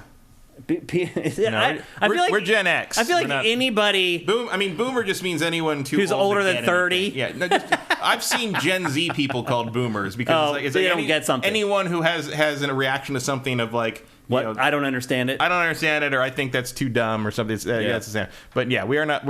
Matt and our parents are the boomers, and they're even kind of borderline. My dad was silent generation. Yeah, our grandparents were really the boomers. But anyway, no, my grandparents were even older than that. Now, my dad was silent generation. My mom's a boomer. No, but there's that line like right in there. After World War II, my dad was born during World War II. Yeah. Yep. So anyway, that's insane. That's just insane, dude. That people pay money for that. Yep. I wouldn't want to do that job either. Even for $6,000 a week, I would be like, man. No, that's a hard thing to look in the mirror after. It's not even just that. It's just inane. Yeah. It's like it's like working on an assembly line. It's like that much fun. Doing it. Like, wow. I had not seen that at all. So there you go. Although you could always calculate how much money you make every time you say, ice cream's so good, and that'll probably make it a lot easier. Because she's probably making somewhere in the neighborhood of actual, literal numbers of actual dollars every time she says that. Are they targeting specific games? The viewers, I mean. There are only certain things that they want the NPCs to do? She only has a set number of things she says, yeah, as far as I know. I do not know what determines that. Interesting. I wonder if everybody knows about this. Oh yeah, it's been in the news. Like I pulled that link up from a Forbes article, dude. Like it's been like the biggest like weird meme thing for the last week. Oh, it's just been like the last week it's blown up. It's blown up in the sense the mainstream discovered it, figured it out. It's been going on for a long time, but it's the first time we've heard of it. The normies found it. It's nuts. Okay, well, why do you think Call of Duty 1 makes a fine point? I do a lot of things for $6K a week. So yeah. Why do you think such a small percentage of streamers are carrying all the weight on Twitch? I think that's just how it is. Like I think there's a critical mass element to them where it's like, yeah, that top tier is just so much bigger than everything else, and like those people would not watch someone else. They would not distribute. If you took those top tiers away, I don't think they'd like redistribute through the rest of Twitch. They just stop viewing Twitch? They just wouldn't be watching. Wow. Yeah, I think that's the problem. That's crazy. That's even crazier data. So anyway, just something interesting about Twitch that I think a lot of people probably didn't realize is that like a very small percentage of streamers, and look, I'm sorry if you're like an aspiring streamer on Twitch, that has to be some of the most disheartening information you could ever get. If you find the right niche for things, what was it? I think it was an old stat from like 2021. It's different, a little different now, but they still used it at Comic-Con. Dark Horse Comics said that manga, like published, physical, like paperback manga, is 1% of their publishing output. It is 66% of their revenue. Wow. That doesn't surprise me. It's huge. My nephew is here. He went and bought manga because he's like where he lives, he can't go buy it. Well, look how big that section is at Barnes & Noble. Yeah, like, it's bigger than everything else. I was trying to explain to someone who's a younger person, I was trying to explain to them like when I was growing up, that you couldn't get that in English. It didn't exist. Like you could get like Akira in a premium format. You could get like Ghost in the Shell in a premium format. I think there was some of the more like popular Rumiko Takahashi, like Ranma. I think they had like Viz eventually showed up and started putting that. But like the idea that you could go to a normal bookstore and there would just be shelves and shelves and shelves and shelves of manga. I still go into Barnes & Noble. It's like what a time to be alive. What an amazing development. Well, my nephew lives in the middle of nowhere. I would have been in paradise. It's all about the internet, dude. It's like my nephew lives in the middle of nowhere, but he has the internet, and that's where he discovered manga, and he loves it. Well, also like the whole. I mean, I was into anime growing up, just from like Robotech and like things like that. And I found seek it out. My friend, you knew Miguel. We would go to my friend Miguel and I would go to Japan Video up in Japantown in San Francisco, and we would rent like unsubtitled like stuff that just came out in Japan and watch it that way. And nowadays, like how big, because you don't have to do that. Dragon Ball Z and a bunch of stuff that aired on American TV in the late 90s. Obviously, they were behind the curve because that was a 10-something-year-old show at the time. But like. It's completely different now. You do not have to explain to anyone what anime is under a certain age. Even my mom knows what it is. Yeah. It's remarkable. I mean, it's great. Like, it's cool. I haven't bothered with much anime anything since about the year 2000. But like, it's the change in that is amazing, and how quickly it happened is remarkable. And like that's sort of what I'm talking about with the Twitch thing. It's like if you hit critical mass with some of this stuff with that particular audience, that gets obsessed, it's a snowball rolling downhill. You can't stop it. Yeah. You don't want to stop it because it's hell lucrative. No. Hell no. Okay, going back to Japan, we got some information on Final Fantasy 14 this week. The big news, probably I think for a lot of people, is that it's finally coming to Xbox. However, it's not coming until next summer, and alongside its Xbox launch, they're also completely redoing the graphics engine for Final Fantasy XIV for an expansion called Dawn Trail. Gonna jump back in, Matt? Maybe. It looks very nice. Stunning. Like for an MMO. I mean, it looks pretty good already. Does it? When I'm playing the game, yeah, it looks good. I mean, for what it is. I mean, looks as good as Final Fantasy 16, but it's an MMO.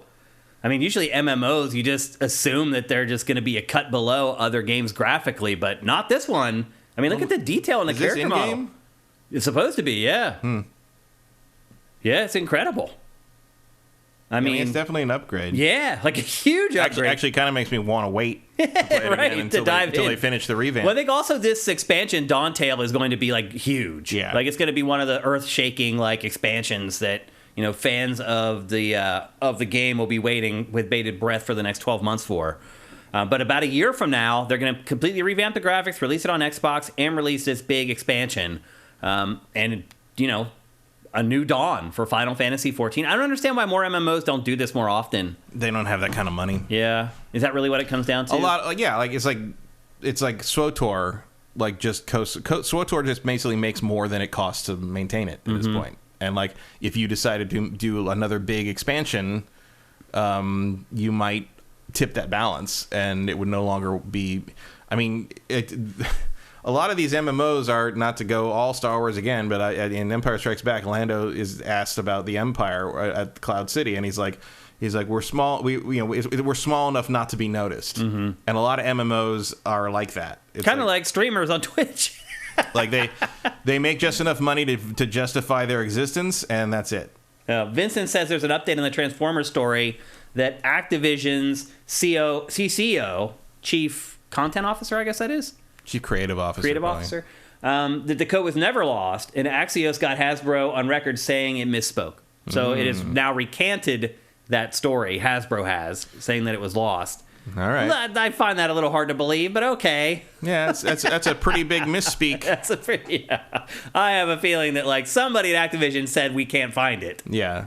And somebody at Activision said, like, that is not public info. Right. And they're like, you shouldn't have said that in public. So we need you to go back and say you misspoke, and we're going to correct it. On the plus side, someone will probably find that hard That's right now. Exactly. So ultimately, we got what we wanted, right? All's well that ends well. El Guapo asks, is there any other game as dramatic a glow-up as Final Fantasy XIV? No Man's Sky is the closest, I'm thinking. It's up there. I mean, even No Man's Sky didn't pull itself down and completely remake itself from the ground up to the point that it refers to... Actually, No Man's Sky does kind of refer to the original launch version and some of the story stuff about... Does it? But because the whole premise of the story in No Man's Sky is about the constant repetition of artificial synthetic worlds and simulated realities, and remembering that you are in fact not real, and that is the existential horror of the story of No Man. The story of No Man's Sky is a Lovecraftian cosmic horror one, in which most of the characters realize they are in a video game. Oh, really? And are not real. Oh, I didn't realize that. The whole thing, like a lot of it is about how like the universe is in fact a simulation, and if the player gets to the end point and restarts the simulation, like everyone will cease to exist or will have to exist again, and so it's about as meta as you get. Whereas this is also pretty meta because they constantly refer to the destruction of the world that happened previously, which is literally the shutdown of the original version of Final Fantasy XIV. Interesting. I like games that do that, though. So it's clever. How many people are playing Final Fantasy XIV? How many subscribers do they have? Even do you know roughly? Even no.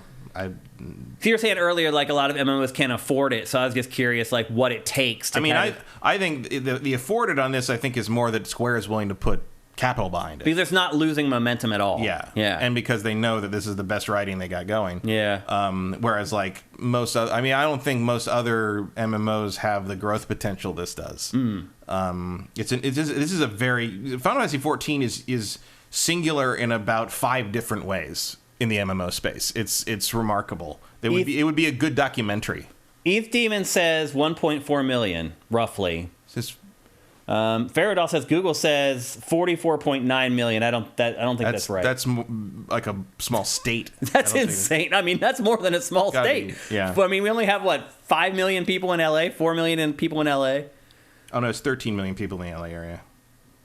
I thought our official population was 4.5 million. Population of the city of Los Angeles is that. But if you encompass the entire area people think of when they say LA, it's more like 13 million. Okay. Go out on the road. It's 13 million. I promise. So a lot, I guess, is what we're ultimately getting at. Like 1.4, even if it's 1.4 million, that's probably enough to rationalize rebuilding the game. But I would argue 10 million would be a lot more convincing than 1.4. I thought it was more than 1.4 to be sure. They have 44 million registered players. Users, yeah. I don't know how many active subscribers. That are still subscribing, yeah. Big difference, typically. But anyway, approximately 3 million people play on a daily basis. Okay. So probably... Which is about 8% of the total registered players. Yeah. My guess is probably 6 million, 5 million players, if I had to guess. That are subscribing. So there's estimated... If half of them are playing every day? A year ago, estimated 39 million subscribers. Wow. 8 million play daily. How much is it per month? I don't know, because I don't subscribe. I mean, even if it's just $10...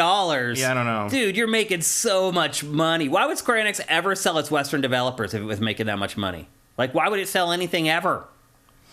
That's insane. There's wildly different estimates on this. There's one from April that says the daily player count's 1.6 million. Here's another one that says the estimated daily player is 784,000.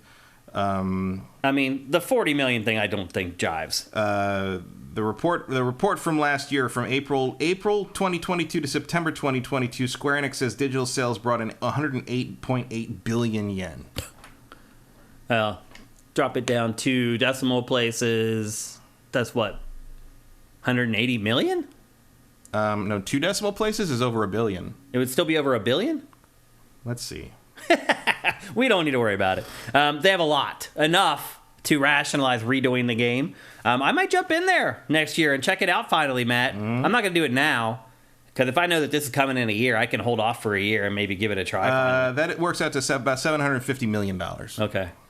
All right. That's pretty good. It's amazing. Remember, April to September last year. Yeah, that's like half a year. So yeah, that's why why it's getting that. Yeah. And SWTOR is not. Makes perfect sense. Okay. Because what if we see what SWTOR's... I mean, my guess there is probably like $1 million or less. That would be my guess, too.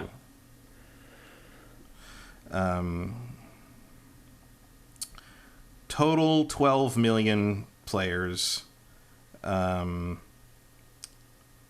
actives. Daily, January 2022, average 6,000 players a day. Jeez. Okay, so it's way lower than $1 million then. Yeah, so that's how much bigger Final Fantasy XIV is than that kind That's of thing. a lot. Okay, well, that explains why they're completely redoing the game for a re-release next year. Next up, we kind of hinted at this a little bit earlier, that we now know that Modern Warfare 3 is the Call of Duty that's coming this year. However, we got a little tidbit extra this week, and that the game is going to be revealed in Call of Duty Warzone. They've actually done this before, Activision has. I want to have like a little special event. Remember, wasn't there like a train or something that everyone had to fight the train? Do you remember that? I'm just patches of it are flittering through my brain right now. I thought for sure there was like some big group thing where everybody in Warzone had to fight like a big train or something. Oh, vaguely. And then at the end, like they revealed the new Call of Duty, something like that. Oh, yeah, there was a trailer at the end of the train or something. Right. Yeah, I remember that. Yeah, I think they're going to do something similar, but they haven't... Very memorable stunt. Well done. Yeah.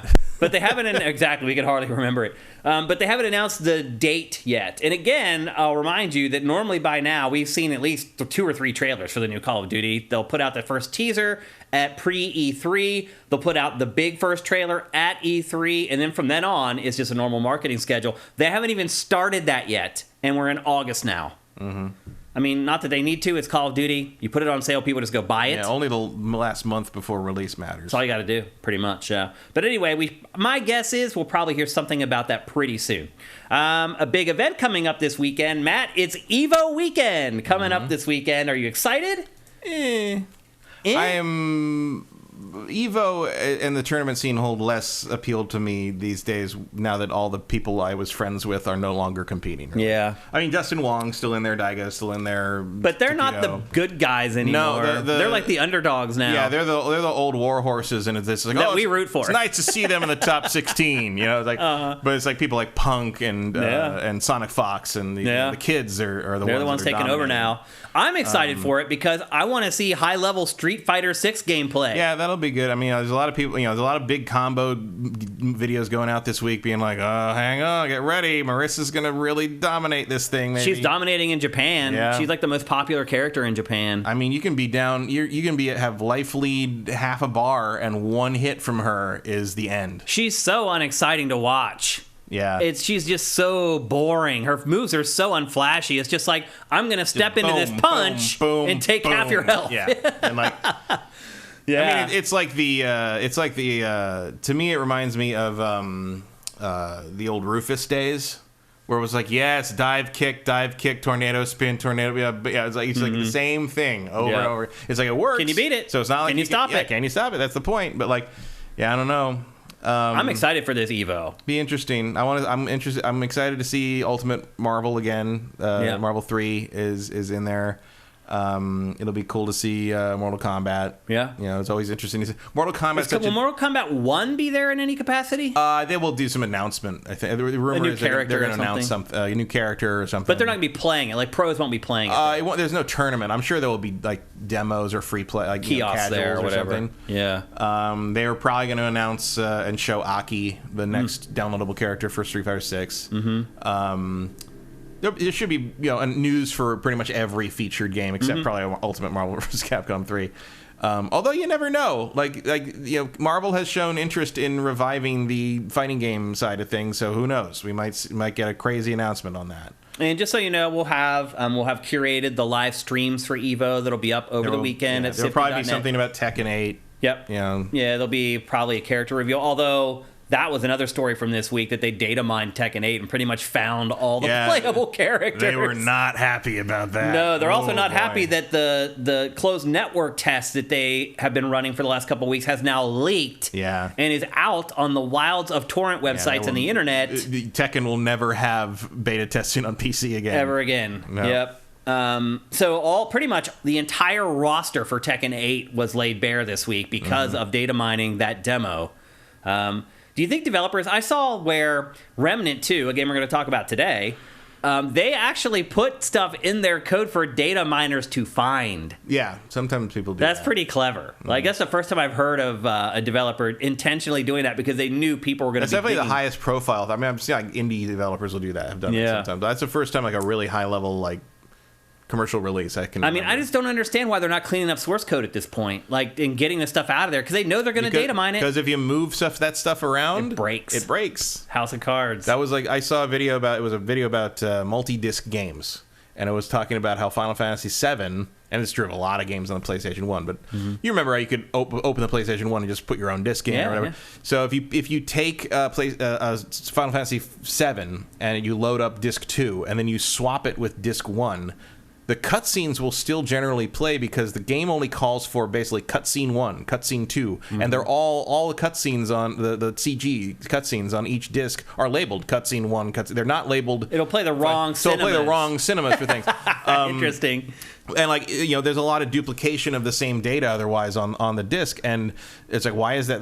Because basically you didn't know how big this thing was going to be because you didn't always know how big the audio was going to be because that was what made you have to do multiple discs usually the size of the audio. Yep. So you would duplicate the same data on all the discs, and when it came to the other option was when you knew how big the game was, you could then remove that data, but you would never do that because every time you remove anything, even if it was unnecessary for that disc, you'd break everything and have to fix 1,000 bugs. Yeah. So a lot of just like Red Dead Redemption 1, if it's already in there and you've got the hook in there for the later character, absolutely you do not mess with that because you're going to need that later. Yeah.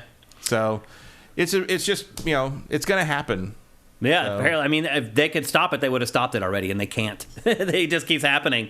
So anyway, Evo is this weekend, all weekend long. Generally, Sunday is when the grand finals are for the big games. So if you're busy this weekend, you're like, hey, when... Some stuff is the smaller stuff will have finals late on Saturday. Yeah. So watch late Saturday night, and then beginning around midday on Sunday, roughly. I'll be start at 10. Usually the finals start at 10. Yeah, but usually the first couple games are like... Well, it'll be like Guilty Gear Strive and stuff like that. I mean, I always find Guilty Gear interesting to watch because it's not quite like... I mean, I enjoy watching high-level players play any of these games, honestly. So I enjoy it all, but I'm just saying... I mean, the good news is there's no Smash Brothers, so I don't have to stop at any point.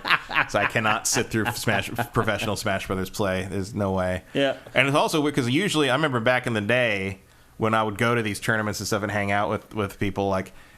It was like, you know, the whatever would end and Tekken would start and like Justin Wong or somebody would be like, you guys want to go to dinner now? Yeah. But now everybody stays. Everybody wants to see the Tekken because like the Tekken's actually exciting now. Yep. So anyway, going on all weekend, we'll have live streams curated for you guys at sifted.net. And again, late Saturday night, if you really want to see the big stuff like Street Fighter 6, start tuning in late afternoon on Sunday, and those generally you'll see the three biggest games at EVO, the grand finals for those. Whoa. Uh-oh. What did she say? Something in high school. Yeah. Is that not one of the NPC lines that those people say? I don't know. My phone is on Twitch chat for our channel. I don't know what that was. So anyway, keep an eye out for EVO coming up this weekend. And then our final piece of housekeeping for today, it was announced this morning that Anita Sarkeesian's Feminist Frequency shebang, I don't even know what you'd even call it at this point. It was a nonprofit. Was it a nonprofit? Yeah. Has shuttered. And, well, it shutters, I think, in October or something like that. Well, they're ceasing accepting donations today, and they will fully shut down by 2024. What was the end result of that? Anything? Do you feel like it made a difference at all? I think it did. I mean, it made a lot of very insecure dudes mad. I mean, the thing was, like, it was... Like, the idea behind what she started doing was really just to draw attention to sort of these elements that were so prevalent in games, which is it's a very baseline form of, you know, feminist theory and feminist criticism. But like a lot of people didn't understand that because they haven't been in an academic setting for like a critical theory idea, where it's like and you know, where she'd just be like, okay, she'd do those videos where she'd go over like this trope or whatever is in this game, and then it shows up in this game is this, shows up in this game is this, and like and the thing was like the form of that criticism is just like, and I mean criticism as in analysis, not like saying there's something wrong with something. That's the thing people didn't get a lot of times too. Is like you're just drawing it just like, hey, this is here. Like, this is in here. It's the same as saying, like, you know, like, this theme is in this book and this book and this book. It's like, it's not saying that's bad necessarily. It's just saying, and in the sense of what he was doing, it's there. Be aware of it. And, like, of course, you got all the fragile dudes being like, you want to ruin games. And goes like, no, she's saying when you play this game, be aware that's a thing there. Yeah. Like, if you want to treat these things as art, let's look at them like art. And that's one of the things you do with art is you take them apart and you look at these little pieces, the little gears that make the machine work, and that's one of the things that made the machine work. And like you can have your own judgment on whether you care about it being there or whether you think it's a good thing or a bad thing. The point of that kind of criticism, what Feminist Frequency did, was to say, this is here, be aware of it, do with that information as you will. And apparently one of the things a lot of people wanted to do with that was to yell at her and send death threats to people, which is pathetic. Well, she said she's quitting because she's burnt out. And the other thing too is that like the other thing, the nonprofit's going away, which I found a little weird. It's like the problem isn't solved, right? Right. Well, the podcast is continuing under her co-host is continuing that. I mean, it's all under her. So theoretically, if someone else wanted to run a similar thing, they could start it and kind of bring the same people back.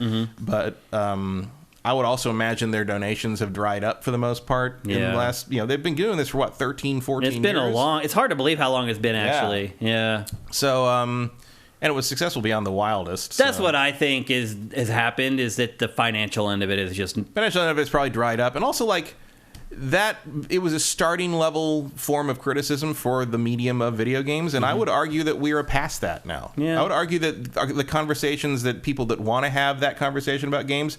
Those conversations routinely go beyond what Feminist Frequency was delving into. Well, I would also say this: the younger generations that are saying the problem is solved. I'm just saying, like, I think they more or less accomplished what her original idea was. Well, what I would say is the younger generations that are coming in to replace us are far more conscientious.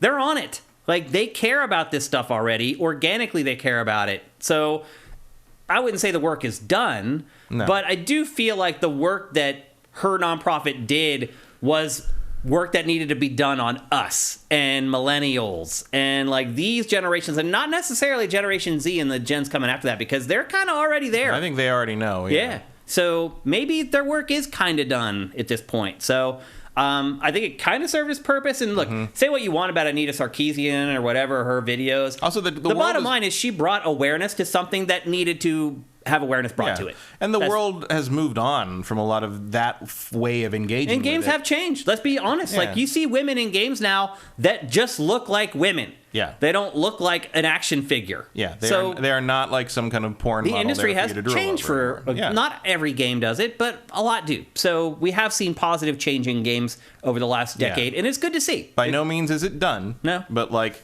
Yeah, it's moving in the right direction. Yeah. And I think, there will be someone else from the younger generation who comes up to pick that baton up. Yep.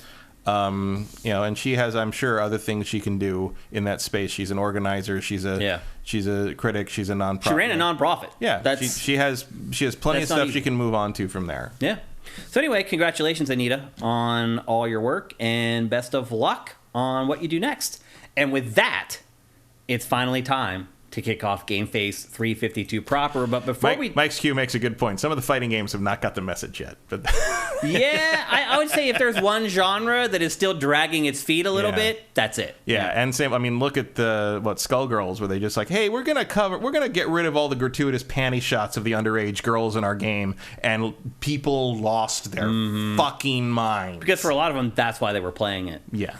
The appeal of Skullgirls is, it's like, I get it, sure. I mean, which is funny too, because you and I both know, like, the lead developer on Skullgirls, you would never guess that a game like that would come from him. Yeah. At least I wouldn't. No, it's a little surprise, and and they also like to hide behind the whole, like, oh, the lead art director is a woman, kind of. It's like, you can that's their excuse. You can do horny art for no matter what your gender is, but no, it doesn't need it, really. Also, if you really want to see Skullgirl character panties, Google. Yeah. Like, I promise the fan art is there. I mean, I don't understand why people get caught up on this stuff in video games. There's the internet. Yeah. For God's sake, if you want to see Godzilla naked, you can find it on the internet. Like, anything. It's all there. You don't need a retail product. You don't need a video game. Yep. Okay, so before we get on with the rest of the show, here is a word from our awesome sponsor. LS Cream is a fine cream liqueur created by fellow gamer and sifter Stevens Charles. It's inspired by an ancestral recipe from Haiti called Cray Mass, and a double gold winner for its original taste at the New York Wine and Spirit International Competition. LS Cream can be enjoyed on the rocks or as a mixer for drinks with its rich blend of fresh cream and neutral grain spirits with notes of coconut, vanilla, cinnamon, and nutmeg. It's great in coffee or to make espresso martinis. To learn more, discover amazing drink recipes, or to track down your own bottle using a handy store locator, head to creamls.com/sifted. That's creamls.com/sifted. So, my wife's sister was in town. I mentioned it last week on the show that she was coming for my wife's birthday, and she did show up. And we went to see a comedian, Sebastian Maniscuso. I don't know how to say his last name. It's a crazy Italian name. All the way out in San Bernardino at some Indian casino or whatever. And before we left, we did some pre-gaming at my place, and I'll give you one guess what we used to mix drinks with. It was LS Cream, and she loved it. And I also said that she was a bartender who had bartended all the way through college and even did it after she was a teacher to pick up extra money, because teachers in America don't get paid squat. As a bartender, she was like, how do I not know about this? Because she still goes out and drinks like at happy hour a couple nights a week. Like, she lives a lot younger than my wife and I do, even though she's pretty much our age because she's not married. And she loved it. And she's like, I'm going back. I'm going to tell all my bartender buddies to start getting on it and get it into their bars in Miami. She's from Fort Lauderdale, South Beach, Miami. And she has connections in the restaurant and bar industry throughout all of Fort Lauderdale. And she said she is going back to evangelize LS Cream and get it in all the bars in Fort Lauderdale. So you guys can do this too. You can turn somebody on to LS Cream, and next thing you know, they're like, hey, I know people. It can make a big difference for LS Cream, so do what you can. Also, I would add, that comedian was hilarious. went for 90 minutes, and I laughed the entire time. I literally did not stop laughing for 90 minutes. My favorite joke that he told, and part of it was where this is. This is, people don't realize in California, you get away from the coast, and the mix of people is a lot different. Oh, yeah. And the Midwest begins as soon as you cross the LA County border. And so we were in San Bernardino. It's like an hour and a half's drive from LA inland. And there are different people than you would typically see in LA there. It's a different audience. And he told a very funny Bitcoin joke. He said, and I wish I could imitate him because he has a very specific meter the way he speaks. He goes, Bitcoin. All my friends are telling me to get on the Bitcoin. And I look at them and I say, you couldn't master one currency, and now you're trying a new one? Because he's like, everybody who pushes Bitcoin on you is poor. They're always the people who have, like, not succeeded and don't have money. They're always the ones that are trying. Because they're the ones at the bottom of the pyramid scheme. Yeah, exactly. And literally, I think I was the only one that laughed at the joke. I laughed my ass off, and he told it way better. It's way funnier the way he delivered it and everything. But I laughed my ass off, and it was just, like, bone silent. Because they were all crypto bros. Like, they're like, oh. Yeah, in that part of the state at a casino. Yeah, for exactly. Sure. It was hilarious. But all the gambling addicts are big crypto people? You don't say. I had never even heard of this comedian until like a month or two ago. My wife discovered him and was like, this guy's hilarious. And she is right. Like, go watch like some of his old Netflix specials. His couple new ones aren't as funny. His old ones are just hilarious. Again, his last name is Maniscuso or some crap. I can't remember what it is. I never heard of him, and I know comedy, stand-up comedy pretty well. We do, because we know people who are in it. I had never heard of him either, and like he's great. So I highly recommend if you need a laugh, you need 90 minutes of relief from the daily grind of life, go watch one of his stand-up routines. I think you'll like it. And now it's time to kick off GameFace 352 proper. We're going to kick things off with undoubtedly what was the biggest story of the week in games in general, other than the fact that nobody can play Baldur's Gate 3, and that is VGC. And as we always do here on GameFace, we want to give credit to the people who are breaking the stories because it's hard work and it's not easy to do. Gaming website from Europe, VGC, broke big-time information about Nintendo's next console this week. And those guys from VGC, they got somebody, because they're breaking stuff like all the time. Like one of those guys knows somebody who's just dishing them like information like constantly. And somebody fed them a bunch of information about Nintendo's next console. Matt, what stood out to you the most about all the information that broke about Nintendo's next machine? That it was about what I thought. Yeah. Like, wasn't really a lot of surprise here. Yeah. I mean, there's a lot of people were like, will Nintendo make another Switch or will it try to do something new?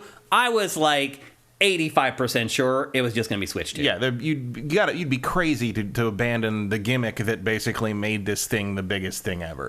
But Matt, if there's one of the big three that would do it, it's Nintendo. Nintendo's that crazy. Yes. But they don't hate money quite that much, nope. It turns out. So. And so according to VGC, again, all of this is according to VGC. I want to give them credit for breaking this news. According to VGC, it is going to be a Switch 2. It is going to be another console handheld hybrid. Do you think that's the right move? Sure. I mean, I'd rather it be more powerful in exchange for not being portable, but I'm like something like 9% of the user base in that regard. So. Yeah. Well, the question that comes to my mind through this is, to me, it's just like I would buy a more powerful version without the handheld features that ran better directly connected. I would buy a second SKU that was not handheld in exchange for better performance. If it's just going to be another Switch, do we need it, is my question. Yes, because the current Switch is struggling. I agree with that, but I mean, if it's so intrinsically, it's going to be held back because it also has to be a handheld, just like the first Switch. And so how much better can it get? Because look, Nintendo's not going to sell a $600 console or a $700 console, which is what you have to pay for PC handhelds that can display 4K. That's not going to happen. Nintendo is never going to release a console that costs that much money. It's just not.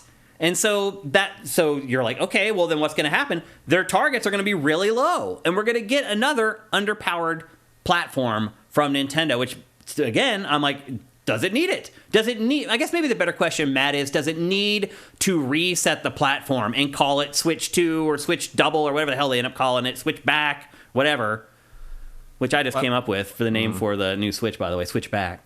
What do you think of that one? I don't think that's what they're going to call it. It sounds too much like going backwards. Yeah. But does it... Well, it's going to be backwards compatible, Matt. Right. That's and double. No one cares. So. I mean, they do care, but it's never going to be the selling point of anything. Yeah, I'm just joking. But anyway, does it need to, like, say this is Switch 2? I mean, it already upgraded slightly with the OLED version. Mm-hmm. I mean, I don't know what they're going to... If they use 2 or whatever. Right. Like, I mean, do you think that that's going to happen? Do you think Nintendo's going to start a new platform again?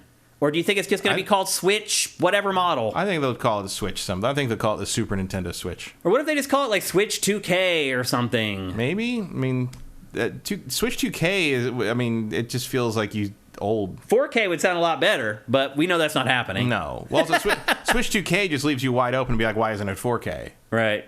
You're right. It does kind of open the door to criticism. Like, I think you call it the Super Nintendo Switch.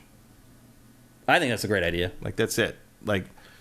Just you got a retro styling. It does. It gets across the notion that it's more powerful than the one you already have. It has a good throwback to like their other really popular system. It tells you not to expect something revolutionary because it's just a super version of what you already have. Mm-hmm. I think that covers all the bases. The Super Nintendo Switch. Yeah, I think that's a great name too. I think we've kind of talked about that in the past. Yeah. Both of us kind of agreed that we thought that was the best name for it. And that way you stave off having to worry what you call the third one for another like 7-8 years. Yeah. Because then I don't have an idea for you. Right. Like you can't call it the Switch 64. That doesn't make any sense. Now VGC is saying that it is coming in the second half of 2024. And the reason it sounds like they're almost in production already. They would have to be close. And they're saying they want to manufacture as many as they can for the launch so that it doesn't turn into a PlayStation 5, Xbox Series thing over the holidays where nobody can get them and everybody's jacking up the prices on eBay and Craigslist. Yeah. I mean, it's smart if you can. I mean, that certainly helped the Switch 1. Yeah. I mean, they did a pretty good job of meeting demand even early on with that. They did. Yeah, I thought so. It seemed like most of the people that really were dedicated and wanted to find one got one. Yeah. Which wasn't the case for PS5 and Xbox Series. No. But I do. It was hard to find Joy-Cons, but you could find the system. That's true, actually. That was true. So, according to VGC, they're waiting until late in the year so they can have as much inventory as possible for when it finally goes on sale. That is interesting that you would not launch in March again because it did so well. After it did so well, yeah. But again, like it's not like it's a problem. Yeah, really. I think it's going to do fine regardless of when it's released. I mean, I'm guessing that's where we finally get the next real full-fledged 3D Mario. Yeah, I agree. It's going to support cartridges again, cards. Yeah, I mean, there's no way around that, really. I mean, if you're going to have a physical medium, I would argue that cards are the best. Gotta be. I mean, they have the fastest access, but they're still like... The drives are too bulky and... Yeah, you can't do an UMD or anything. Yeah. The load times, I mean, I noticed this with Pikmin 4. The load times were terrible. Oh, yeah. Like, it's crazy that... I mean, the load times are terrible. I'm playing Pikmin not on a cartridge, and it's still... Load times are still terrible. Off a hard drive. It's the same. Yeah. I've never noticed a difference when running something off the hard drive. No, I think you're right, actually. Of the chip. Yeah, I think you're right. Well, I played Pikmin 4 with download code. That wasn't physical version. That wasn't the card. And there was still a horrible load time. Why is that? Because it's slow ass hardware. It's 11 years old hardware. The NVIDIA Shield tech it was based on was outdated when it came out. Do you think we can count on an SSD? Because right now it has flash memory, which is faster than an old mechanical hard drive, but still not SSD fast. That's the thing. I know there's been a lot of debate over will it have an SSD, will it have an OLED screen? They say it won't. They say it's going to be an LED. They said that Toshiba has already announced that it is making the screen for it, and it's an LCD, not an OLED. Yeah, and will anybody care that it's technically that's a step back from the Switch OLED. You know, like it is. So, yeah, absolutely. Does anyone? I mean, I don't care. Obviously, I mean, to me, it's like, yeah, make it LCD. That probably make it cheaper for when I buy it. Oh yeah, that's why they're doing it, because it will make it cheaper. Yeah. And I'm never going to use that screen, so great. But it's like, I don't know. Like, will that be a problem for people? I don't know. I feel like they should release 2 versions out of the gate: an OLED version and a normal. I mean, I'm sure the OLED version is it'll be on the way. 2 years out. I mean, it'll be there if you want it. It should be there at launch, I think. Because look, man, like more manufacturing. It's not going to be any different than the Switch in the sense that, like, I'm not going to play anything on this except exclusives. Yeah, this is purely to play Nintendo games. Yeah, like I am never going to play a third-party game on this thing. It's available on any other platform. Even the third parties are finally starting to try again. Yeah, but no, why would I do that? They're going to work better on every other platform I own. It will. Like when you're saying like, oh, we got Frostbite up and running on the Switch, like it's some triumph. It's like, no, I'll just buy the PlayStation 5 version of FIFA or Madden or whatever. Yeah, I hear you. I don't think that Nintendo's console is ever going to be a big third-party machine. I just don't think it is. No. I don't think that that's really Nintendo's goal. It wants you to buy its software. Let's be honest. That's where it makes all the money. Yeah, and I mean, it's good that like people that you can get all that stuff on it if you want it to just be your only system, or if you play handheld or on the go or are like traveling so much that you wouldn't get any gaming done even for third-party stuff if you didn't have that. So that's cool, but it's not a use case for me. Yeah, Robolisk9 is asking if it's backwards compatible. According to VGC, Absolutely. It is. There's not a chance in also, hell according to Nintendo, Nintendo made a statement about it. Shuntaro Furukawa said, and this is a direct quote, "We want to do as much as possible in order to smoothly transition our customers while utilizing the Nintendo account." So it is absolutely going to be backwards compatible. Everything will move forward with you. Everything you have on the Switch will move forward. There's not a chance in hell they don't do that. Which also, again, brings up the question... They would have an actual revolt on their hands if they didn't do that. Which, again, brings up the question, why the new platform? Why would you use a new platform and not just call it Switch 2 whatever to denote that you're kind of staying in that same ecosystem instead of it being this whole new thing where the slate is being wiped clean? Is anyone saying they're not going to call it a Switch? They haven't said anything like that so far. Yeah, we don't know at all. The Switch will be in the name of it somewhere. Yeah. Whatever it is. The problem is that third parties, and this is another direct quote, have, quote, expressed concern that legacy support for Switch games could negatively affect sales of their next-gen titles. And yeah, that is going to happen. That's how it happens. Like that, when you turn it over a new leaf and you start a new platform, that is part and parcel of the new platform for third parties. You just went through that with the other next gen systems. Yeah, like why didn't you say this? Why is it suddenly an issue with Nintendo, but it wasn't for Sony or Microsoft? I don't know. Especially considering the install base the old Switch is going to have. Like, who cares what it sells on as long as it sells? I feel like these third parties are always looking for excuses why they don't succeed on Switch. Because let's be honest, most of them do not, Matt. Yeah. Most of them fall on their face on Switch. They do not sell a lot of games. Most third party games do not do well. And I feel like they're always looking for some reason, some built-in excuse why they can't crack the code. Largely because they sold to the same user on another platform already. Or they just aren't dedicating the resources to Switch development to make good Switch games, generally. And it's more difficult, let's be honest. I mean, even especially if you're using the portable aspect as like your main draw for the Switch, like those cloud games aren't useful to you. Nope. Because you can't play them unless you're in a very fairly ideal situation. Like I can't play The Witcher 3 on you better hope you're hardwired. Or The Witcher 3 is not cloud. But like I can't play Resident Evil 4 on a plane. No. You know, on that thing. No. Like there's no way to get a Wi-Fi connection. Or on your crappy Wi-Fi at your hotel room. Right. Like it's not going to work. It's just not a strong enough connection. So I don't know. If you know, that's the problem. It's like Nintendo could come up with something that's powerful enough to be, you know, on the level of like a Steam Deck.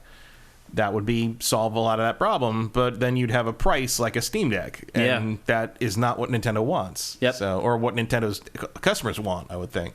VGC is also reporting that key partner studios have already received development kits for the new Switch, and so some studios are already third-party studios are already making games for the new Switch, which is huge. If you're going to release in a year, they should be working on it right now. Right. But then the question is, like, what is the one stupid new gimmick they've grafted onto this thing? Because you know there's something. Yeah, I don't think they're going to replace the Joy-Con. No, I wouldn't think. But this thing's going to do some new thing that you're like, really? And it's like, what is it? Mm-hmm. What is the thing they add? Because Nintendo, it can't just be more powerful. It can't just, it's just like their games. It can't just be prettier with another number on it. Yeah. It has to have. They always have to find something. Thing. You're right. So what is the Switch 2's new thing? Yeah. What is it going to do? Yeah. What is this thing it's going to do? Other data or information... It's gonna punch you in the nose every time you get hit. Other information backing up VGC's reporting is in the last couple of weeks, 2 separate Chinese parts manufacturers have announced in their official financial reports that they're working on parts for a new console from a company that has not released a new console in quite a while. Gee, I wonder who that might be.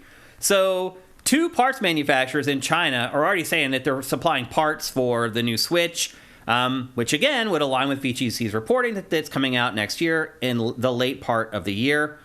And then some other reports have said that some publishers are getting skittish about launching games on a new console with a library of thousands of existing previous generation games as day one competition as backwards compatibility.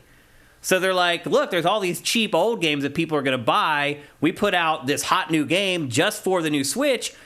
It's competing with 500 other games that are already available when it's backwards compatible. But again, that doesn't seem to be a problem if you're working on PlayStation or Xbox. Yeah. Nobody wants backwards compatibility because they want to still be able to buy older games instead of newer games. They want backwards compatibility because they don't want to lose the library they've spent hundreds of dollars building over the last 7 years. Exactly. That's just stupid. Yep. And then here's a point that I kind of thought of is like, couldn't backwards compatibility, I mentioned this a little bit earlier, couldn't backwards compatibility really crush one of Nintendo's revenue streams, which is re-releasing its old games on the new hardware? I mean, look at how much money. I don't think they can get away with that anymore. I agree with you. But look how much money they made off re-releasing Mario Kart 8. Oh, sure. Like, all those Wii U games, how much money they made re-releasing them but for minimal investment. Also remember how much money they lost releasing them on the Wii U in the first place. That's a good point. Yeah, the big problem there was the virtual console rebuy. Yeah. And then to eliminate all that, even when you rebought them on that, to then have them be part of this Switch Online thing that they took forever to get off the ground and have only intermittently updated. And, like, I mean, there's a whole different kettle of fish there. But, like, in terms of, like, backwards compatibility, I think the days of being able to charge someone again for the thing they had last generation is over. Yeah. It seems that way. And it should have never been that way. I mean, look, Nintendo could probably try it again if they wanted to, and they wouldn't get dinged too hard for it, but there would be problems. Yeah.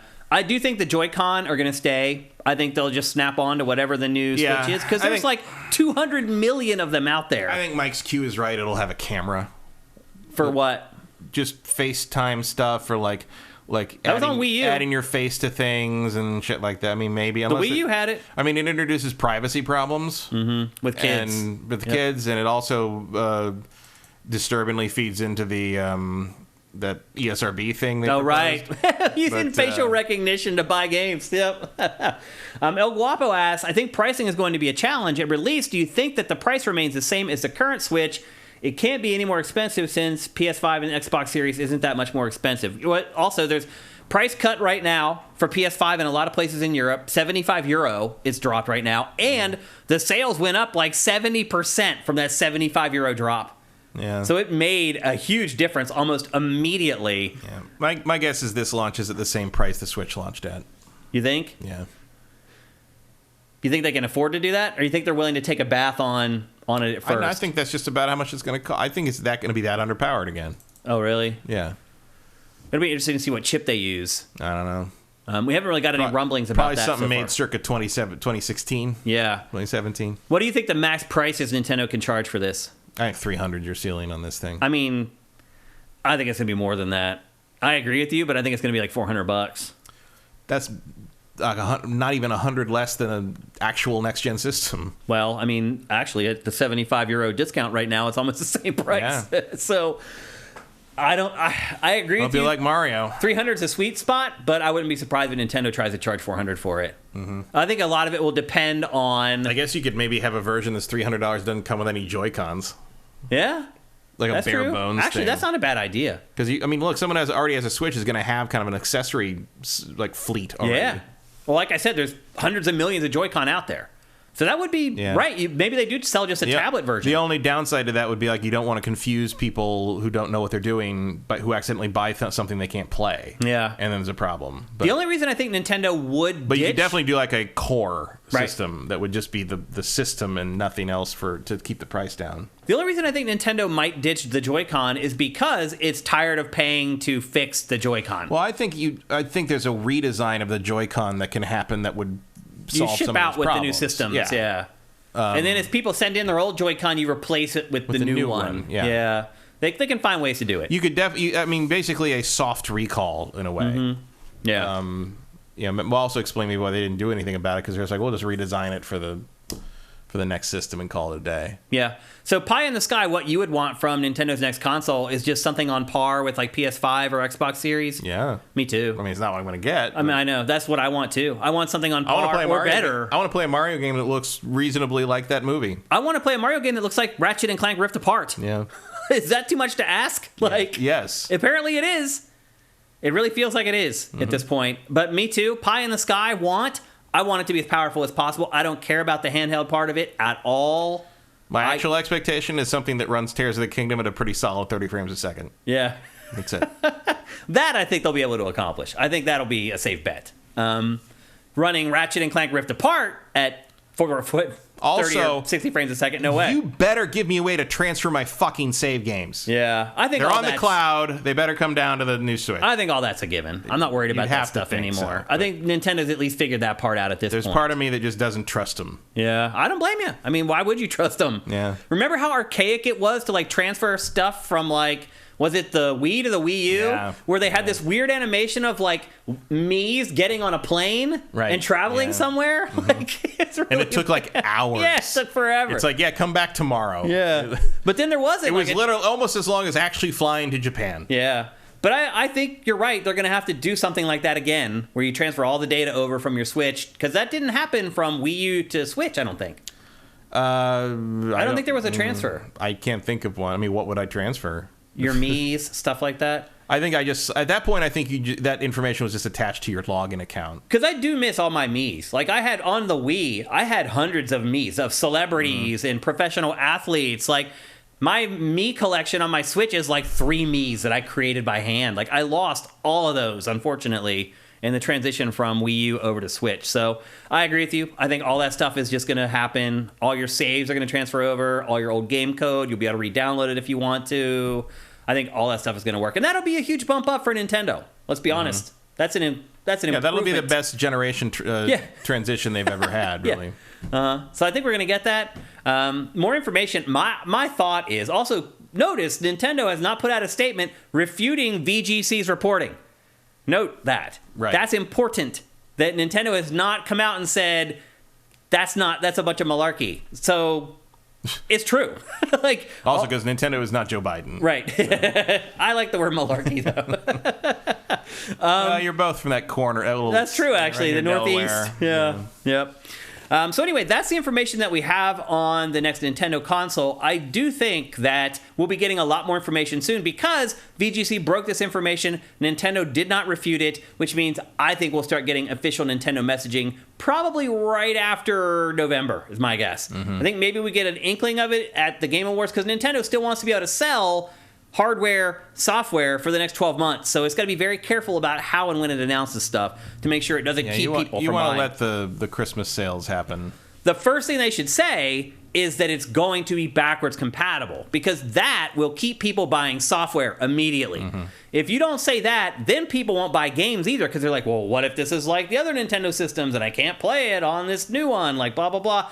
That's one of the first things that Nintendo should say because it's also already kind of said it will be backwards compatible. Furukawa said as much. So I think that's what you do first. That'll keep people buying software, and then you be very careful about what you say about the hardware leading up to the big unveiling or whatever. So it'll be interesting to see how this all plays out, but I don't think we hear a whole lot more until after the holiday shopping season this year. That's what I would guess.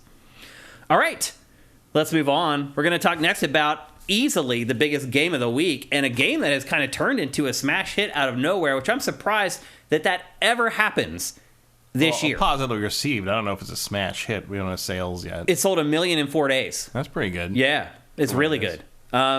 And that game is Remnant 2. I honestly had very little interest in this game at all. And I'm really shocked because people say it's a Souls-like. And that it's inspired. I don't like every Souls-like. Right. But I thought it might at least pique your interest. I played the first one. It's the worst Souls-like I've ever played. Really? I hated it. Interesting. I did not like it at all. Well, as it turns out, I have played the living crap out of this game at this point. From what I understand, this is a big turnaround. But I could not bring myself to spend $70 on it. Well, it's not $70. It's $50. 50? Yeah. Okay, I still don't want to spend $50 on it. Well, I think after we talk about it, you may change your mind. Everything else is going away in 2 days because Baldur's Gate goes live, and that's the end of that. And then Armored Core 6, and then Starfield. I will get to Remnant 2 on Christmas. That's why I'm really surprised that it's doing so well. I really thought this game would get lost in the shuffle and nobody would buy it, and people are. But the first thing I will say when we start talking about this is I don't think this is a Souls-like. Like, it has the bonfires, like the save points, and enemies. Some of the enemies will respawn when you use them, but not all of them. The videos I've seen of this, the footage I've seen of this, is very different from the first game. Oh, really? The first game really was very much a Souls game with a gun. Okay. And this is not. I don't think this looks like Remnant to me. That's not an insult by any means. This looks like a very different take on the material. To me, this is a third-person shooter. An online third-person shooter, cooperative third-person shooter with really difficult boss battles. And that's how I would describe it. I would not... The only thing that makes it Souls-like to me is that you do have save points. And if you sit down at them, some of the enemies will respawn. But you also don't have a lot of the options at the save points that you do in Souls games. Like, you only have the option to save and then to fast travel to any of the other save points that you've already unlocked. And that's it. Like, there's not... Like, Souls games... Elden Ring, there's other stuff that you can do at the bonfires. Mike's Q makes the good point that a lot of the pickup on this game is from people who are disillusioned with what happened to Diablo 4 because it scratches a similar itch. It is grindy. I will say that. So I'll just, before we get started on this, I'll just tell you full disclosure how much I've played of this. So I checked the clock last night when I stopped playing it, and I am at like 17 hours. And I have reached a point in the game where I cannot figure out what to do next. The whole time, the waypoints have been great. They'll lead you right to what you need to do. For whatever reason, I beat a boss, and after that, it just left me to my own devices to figure out what to do. And there are waypoints, and when I go to the area where the waypoint is telling me to go, there's nothing else to tell me what to do or where to go. And I just got sick. So it is a little Soulsy. Maybe a little bit. I got in that way. I got sick of running around trying to figure out what to do next, and I think I'm done with it. However, those first 17 hours, I really enjoyed this game. There's a lot to like. It is a well-made game, believe it or not. Like, again, I thought this is coming from some small studio. I expected it to be janky. I expected there to be tons of crash bugs. I expected the graphics to be almost laughably bad at times. None of that stuff happened. None of it. And in fact, I've had a blast playing this game. It is a sequel to the first game, but it's set like decades later. So the first game was set, it was also, I didn't play it, but you did. It was set in a post-apocalyptic Earth, right? So is this one. But it's set later. And in the first game, you fought this enemy called the Root. And at the end, you defeated him, right? More or less. I mean, I didn't finish it, but more or less, I assume. This one, they're back. And the Root has come back. It's decades later, so I don't know if they've reorganized and regrouped and came back, but they're back again. And so they, once again, they're an evil force that is trying to basically destroy reality, which is always it's an odd goal. It's a Lovecrafty cosmic horror thing. It's like, I don't understand why anyone would want to destroy reality, because then aren't they also erased? No, because a lot of it's like an outer gods thing. Like they exist outside of reality. So to them, reality is like a plague or an infestation. Interesting. But they don't necessarily have to exist inside reality. But they manifest as these creatures that you're seeing in the B-roll, and they're easy as crap. This whole game, in fact, other than the boss fights, incredibly easy. I mean, to be fair, that's also Dark Souls. Most non-boss enemies, once you understand how they work, are nothing, or you can just run around them. Yeah. You can't really run away from the enemies in this. They'll keep tracking you down, and eventually you get overwhelmed, but it doesn't matter. That makes a lot more sense in a game where you have distance combat, though. Yeah. And this game, to me, was just a third-person shooter. Now, there is melee in this, and they said that they've worked on it to make it better, it still feels completely disconnected and janky to me. I mean, that tracks with the original. I had 3 different melee weapons. None of them felt good to me. There was shooting in the first. I didn't use a lot of shooting in the first one because I felt like the ammo was very limited. Maybe that was I'm misremembering that. Oh, the ammo in this never ending. Like I ran out of ammo like 3 times the entire time I played it. Like you get tons and tons of ammo. You kill enemies that give you ammo all the time. And again, like I just felt that this was just a typical third-person cooperative shooter with great art, great enemies. But I didn't feel like it was a Souls-like playing it, because I would have quit after 5 hours if it was a Souls-like. And I kept playing this game until it got bad at telling me what I needed to do. So this is set several decades after the last game, and the root is back, and you need to stop it before it wipes out reality. It all begins you and a partner. You're out in the wilds when suddenly you stumble across this settlement called Ward 13. The story in this, I would argue, is probably the weakest part of the game. Like, there's some of this other weird stuff that happens. Some people because Ward 13 is like your home base that you go back to in between missions. You really need to open both doors for like 4 people to walk in. Well, this is entering Ward 13 for the first time. These people found you out in the field and they brought you in. Once you get in there, some of the people in Ward 13 like go out and start trying to work with like the root in these. The story, again, the weakest part of this. Also, the character creation in this, not great. It's one of those games where you choose from like 10 heads and you can't really tweak any of the facial features. Like you have like X number of body types that you can select from. The character creationist is a little bit anemic. I'll definitely concede to that. But it's also one of those games where you're always seeing the back of your character anyway, so it doesn't really matter all that much. It's sort of like in the old Dark Souls games where it's like you spend all this time making the character and then you're just going to be hollow the whole time anyway. Yeah. One of the other things that made this game feel like a bit of a grind to me is that pretty much the whole game is generated on the fly.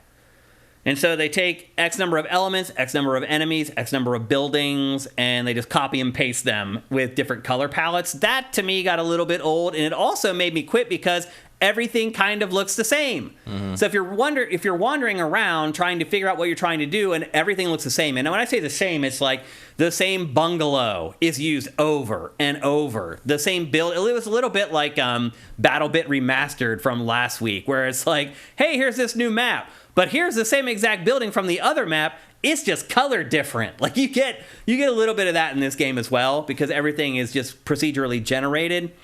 There's 5 main areas, and they are color palette swap, and there are certain enemies that you'll only find in certain areas, but a lot of the enemies carry over too. So again, I would say that the story in this, if you play games for story, this game is not going to keep you going in that way. It's more about the gameplay and the gameplay loop that'll keep you coming back for more.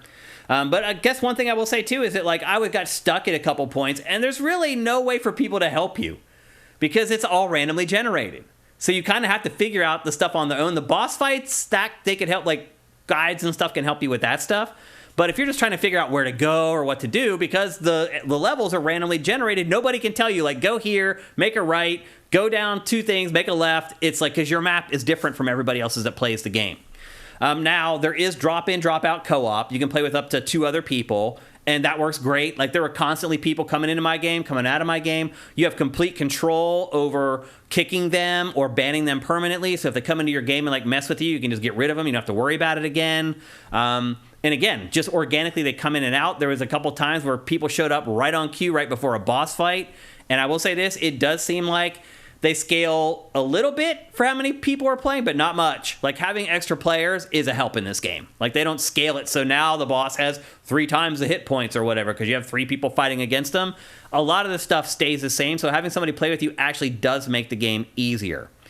You have a health bar, and you have a stamina bar, and they're kind of handled a little bit unique. Health can only be replenished at save points. Or there's some buffs that you get that will help you like slowly regenerate some health, but it takes a really long time. And the other thing I would say too is that there's a gray area with the health bar. So if an enemy attacks you, it takes health off your health bar, but it leaves a gray space. So you can basically rebuild half of your health that you lose over time. You don't lose it all based upon how much damage you're taking, I guess is the best way I could put it. There is a stamina meter, and Matt, you know typically how much I hate stamina meters, but they do something very smart in this game that every game should do after this, and that is you only lose stamina when you're in combat. So if you're sprinting, your stamina never goes down. If you're just adventuring around, there's no enemies around, your stamina never goes down. It's only in fights. And Matt, I think I had my stamina run out in this game like twice. Now, I will say this. This is an RPG, and you can go and you can build up your stats or whatever. I was dumping equal amounts of my stats into the stamina bar. So my health, I would take turns. Health this time, stamina next time. Health this time, stamina next time. That is how you do it. So I was building my stamina in this, but I never ran out. So again, a lot of the issues and the contrivances that I've had with quote-unquote Souls-likes have not reared their heads playing this game. And for me, and maybe somebody else out there who feels the same way I do about those games, that is a godsend. The archetype is your class. There are 10 different classes in this game. You may have already seen from the B-roll, I chose I can't remember what the name of it is. I have a dog. Trainer. The trainer, yeah. And I have a dog. Now, you can instruct the dog to do much. You can double tap both top shoulder buttons and make him focus on an enemy to attack, but that's pretty much all you can do with him. Like, he is kind of autonomous and does his own thing and he runs around. There's other things that you can tweak in the back end, so to speak, to make him a little bit more obedient. You can tell him to like stick closer to you or to go out and seek enemies, but that's pretty much all you can do. There's no commands you can really give him on the fly other than, hey, I need you to focus on this very specific enemy right now. But otherwise, the dog just kind of does his thing, and he's awesome. Like, he saves your butt. Like, eventually you start fighting these enemies that are like roly-polies that roll at you and take off huge chunks of health. He is a guy. I can't imagine. Maybe then the game would be like a Souls-like game if I didn't have the dog to fight those enemies, because they just roll in at you out of nowhere. Like, that's the other thing I'd say, too. The enemies in this will just pop up out of nowhere. They'll spawn behind you. Like, you'll never know where they're going to come from. That can be exciting at times. On the harder difficulty settings, my guess is it would be really, really annoying. Now, like always, I did play this on the default difficulty setting, but in this game, the default setting is the lowest. So when you start the game, they set you up to play at the lowest difficulty setting that's actually in the game. And they say, this is what we recommend most players play. I would argue you might want to bump it up one, particularly if you have the trainer and the dog. I feel like the dog made the game maybe a little bit too easy. And again, with the lack of stamina issues and things like that, there was nothing to kind of circumvent that stuff. So again, archetype is your class. There's 10 different archetypes total. The handler is actually the handler, Matt, has the dog. There's a gunslinger. There's a challenger, which is a tank. There's a hunter, which is a sniper. There's a summoner, who obviously focuses on spells. There's an alchemist. There's an explorer, an engineer, and an invader. Each archetype, has 3 different skills and 4 different perks that unlock as you use the class. So as I went on, the dog started gaining abilities that it would do on its own, that I didn't have to instruct it to do, it would just do. And there was like 3 of those, and then 4 like perks basically, which are buffs that the dog eventually gets, which will just like increase his range of awareness or his running speed, stuff like that. And so for each of the 10 classes, you get 3 different skills and 4 different perks to unlock as you play with that class, which is a lot. Also, for each character, you have things that are called traits. This is where you put the points into what you want it to be. And there are some traits that you don't affect at all. They just kind of go up on their own. There's one called kinship, which is an archetype trait that just grows on its own as you use your class. But then there's vigor, which is health, endurance, which is your stamina, and then expertise, which is your cooldown time. And generally, you get trait points after every major moment in the game. You defeat a boss, you get a trait point. You fight off this huge wave of enemies, you get a trait point. And you can go in and you can upgrade that stuff on the fly whenever you want. You just hit, like on the PlayStation, you just hit the touchpad, it brings up the menu, and you can go and apply those traits whenever you want. Now, I've not figured out how to respec, and I'm not even sure that there is a respec in this game, honestly. So I would say, spend your points wisely. I've not found a way to get them all back and respec my character. Now, you can have up to 5 different characters going on your save at once. So you can have half of the classes playing at once if you want to. And you can take them into battle anytime if you want to. And again, each one of those, you get the 3 skills and the 4 perks that unlock as you play. And again, trait points given out for major accomplishments, defeating a boss, surviving a major wave of enemies. And then you get to your character. And when your character, you have a helmet, armor, greaves, and bracers, and that's your armor that you have. And so you have 4 different armor pieces that you're constantly hoping to upgrade, but you never do. I still have, so you saw earlier in the B-roll, I bought that AK gun. I still have the AK. Like, organically, the game, like, never gives you new weapons. There's a vendor back at Hangar 13 or Ward 13 or whatever, where you can buy new weapons from, and they're expensive, but you can buy them. But otherwise, throughout the course of the game, you never get new weapons. I've got that one gun playing through the campaign. I got 2 melee weapons and 1 extra handgun, and that's it. And I've played almost 20 hours of this game, and that's all they've given me. Now, you can take, like, I took that AK back to Ward 13, and there's a guy there who upgrades your guns. And you can spend your resources that you collect to upgrade the guns there. And so when you upgrade the guns, it transforms them. So my gun started as an AK-47. Now it's like this crazy looking like alien blaster thing.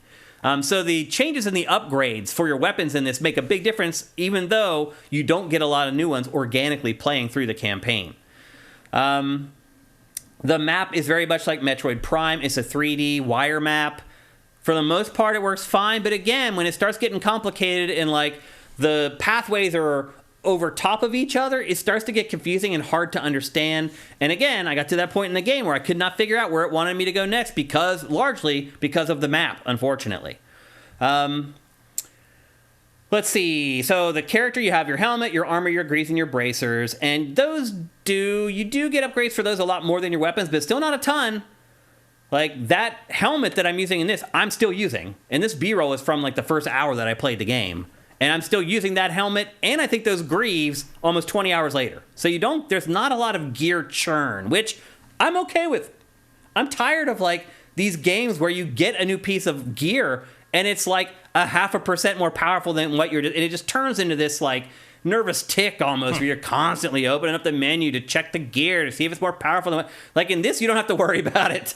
Like, generally, if you're going to get better gear, it's because you spent the resources to upgrade what you already have, and not because you stumbled across, like, a new helm or new greaves just playing through the game. How do you feel about that, Matt? Which do you prefer? I don't really care. Yeah. Like, I do kind of like if you're throwing gear at me all the time early on, and then I get to the point where I've sort of settled on stuff that I'm like, this is good, I'm doing fine. I don't need to worry about min-maxing every single thing I pick up anymore. That kind of feels good to get to that point. It feels like you've sort of stabilized. Yeah. But also, I don't mind if, like, it's just, here, there's all these different kinds of gear and weapons. You're going to upgrade the one, you're going to pick the one you like and upgrade that over and over again instead of having to hope that the next best thing you pick up is something you don't hate using. Yeah. So, and a lot of the Souls-ish games have started to adopt that whole, like, look, There used to be tons of weapons. Now it's just there's a different type of each. There's all these different types. Which one do you want to use? Mm-hmm. Stick with that one. There you go. You can upgrade it or find new ones as you like, but we're going to let you kind of stick with what you want to play as. Yeah. Which I appreciate. So. Yep. So this doesn't seem like a bad system to me. Yeah, I like it. I prefer this, actually. I would prefer that games gave me less gear. I do understand that you have your weapon modelers who are working in your art department who are making awesome guns, but this is a great way to handle it. When you upgrade the gun just transforms into a new gun. The chat says there is a respec. Oh, there is a respec? How do you do it? Nexus 6 Baddie says Wallace has the Orb of Undoing. Oh, I have not got that from Wallace. That's good to know, though. I'll be honest with you, like, the way I spec'd out my character, I'm totally fine with it. But I just had been poking around in the menus and I didn't see it anywhere, because usually that's where it is. So Nexus says playing on easy settings. No, we've said this a million times on GameFace. We play on the default difficulty setting that the game selects. Yeah, he said that when you said that. He's joking. That's what the winking face is. Oh, gotcha. Because some people will make... But he said I can tell. He might be playing on a higher setting. Maybe. But I'll be honest with you. I feel like you guys should bump it up a setting. I found it to be too easy on the default setting that the game is set at. Now, it could make the bosses impossible, because there were a couple boss fights where I had to fight them like 15 or 20 times to beat them. And then when I would beat the boss, it was always like I figured out some like corny way to do it, or some stupid thing that the game wasn't telling you to do, that if it had told you to do it, you probably would have beat the boss on the second try. Like, it's that type of a deal. But if they were more challenging and more difficult, it may be too much, honestly. And then the rest of the game is too easy. So I guess 3 of one and 2 of the other, depending on how you want to look at it. You've been seeing the B-roll. I love the art and the enemy designs in this. The sound design in this is incredible. The sounds that the enemies make. There's audio cues for everything, even boss fights. Like, every attack has an audio cue. And again, I fought some of these so many times that you start to figure out what the audio cues are. And they're very handy. Like, there's this one boss that you fight where you literally can't look at the boss, because if you do, a madness meter builds up that makes him be able to just drain your health. So you can only take peeks at the boss periodically. Very Lovecraft. But the audio cues from the boss tell you when to dodge. So he does this wave attack that you have to dodge or it takes half your health. You hear the audio cue, you do the dodge. Even though you don't see the attack, you dodge it perfectly. So the audio in this is incredible. I love the enemy designs in this.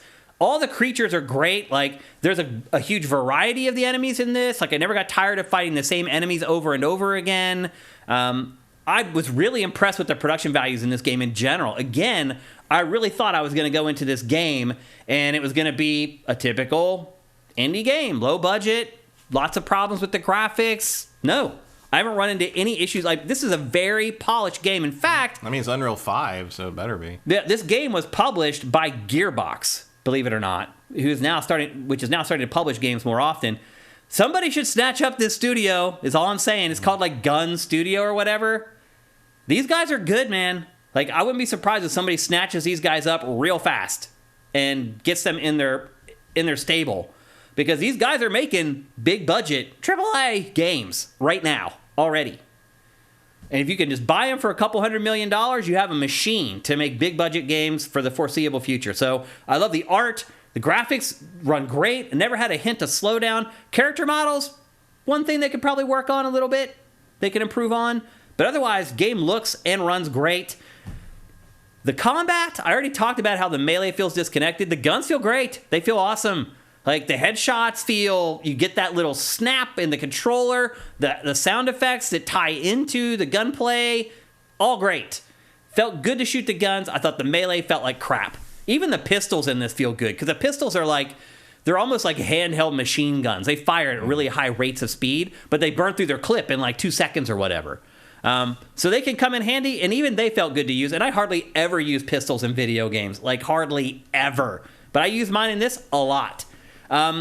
There's no formal counter system in this, Matt. That may turn off some Souls people. There's a dodge roll, but there's no formal, like, okay, you dodged this, you timed it perfect, now I'm open for an attack. That stuff doesn't work. It's all just about, they finished their attack, I need to get in and attack as quickly as I can.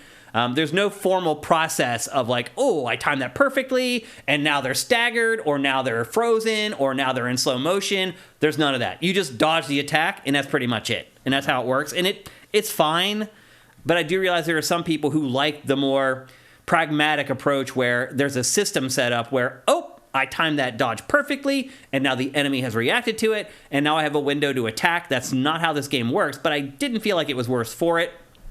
And again, I played it, close to 20 hours, and I got lost, and I have lost interest in it, and now I'm waiting for Baldur's Gate 3 to roll in. But if I had spent $50 on this game, I've already got my money's worth. Like, I feel like I've already got $50 worth of entertainment out of this game. And so if someone's asking me, like, should I buy this game at $50? Yeah. I think it's even on discount maybe right now. It's on Epic Game Store. It's not on Steam. I think it might be even a little bit cheaper on Epic Game Store right now. But if you want to buy the PlayStation or the Xbox version, they are $50 right now. And I think it's worth it. I'm actually surprised that it's not 60. Like, if it was 70, I'd be like, that's too much. But if it were $60, I'd be like, okay. Because again, don't forget, it's cooperative for up to 3 players. It's randomly generated, so it's never the same. So there is a little bit of mixing up the enemies and the environments and things like that. There's a little bit more incentive for replay than there would be for a game where everything's just built and that's the way it is. Obviously, by now, most of our audience knows whether they enjoy games that are randomly generated or not. I typically don't, and this did get a little bit repetitive at times, but again, the enemies just kept me on my toes and kept mixing things up. And so I've had a blast playing this. Another game from 2023 that I am pleasantly surprised by. And I would recommend buying it at $50. If you're not thinking about getting Baldur's Gate 3, this is a great game for you to pick up instead. The RPG elements obviously are nowhere near as in-depth as what you get with a Baldur's Gate game, but they're still pretty deep. I did feel like I was able to construct a playable character that I enjoyed playing with through the tools that they give you to do so.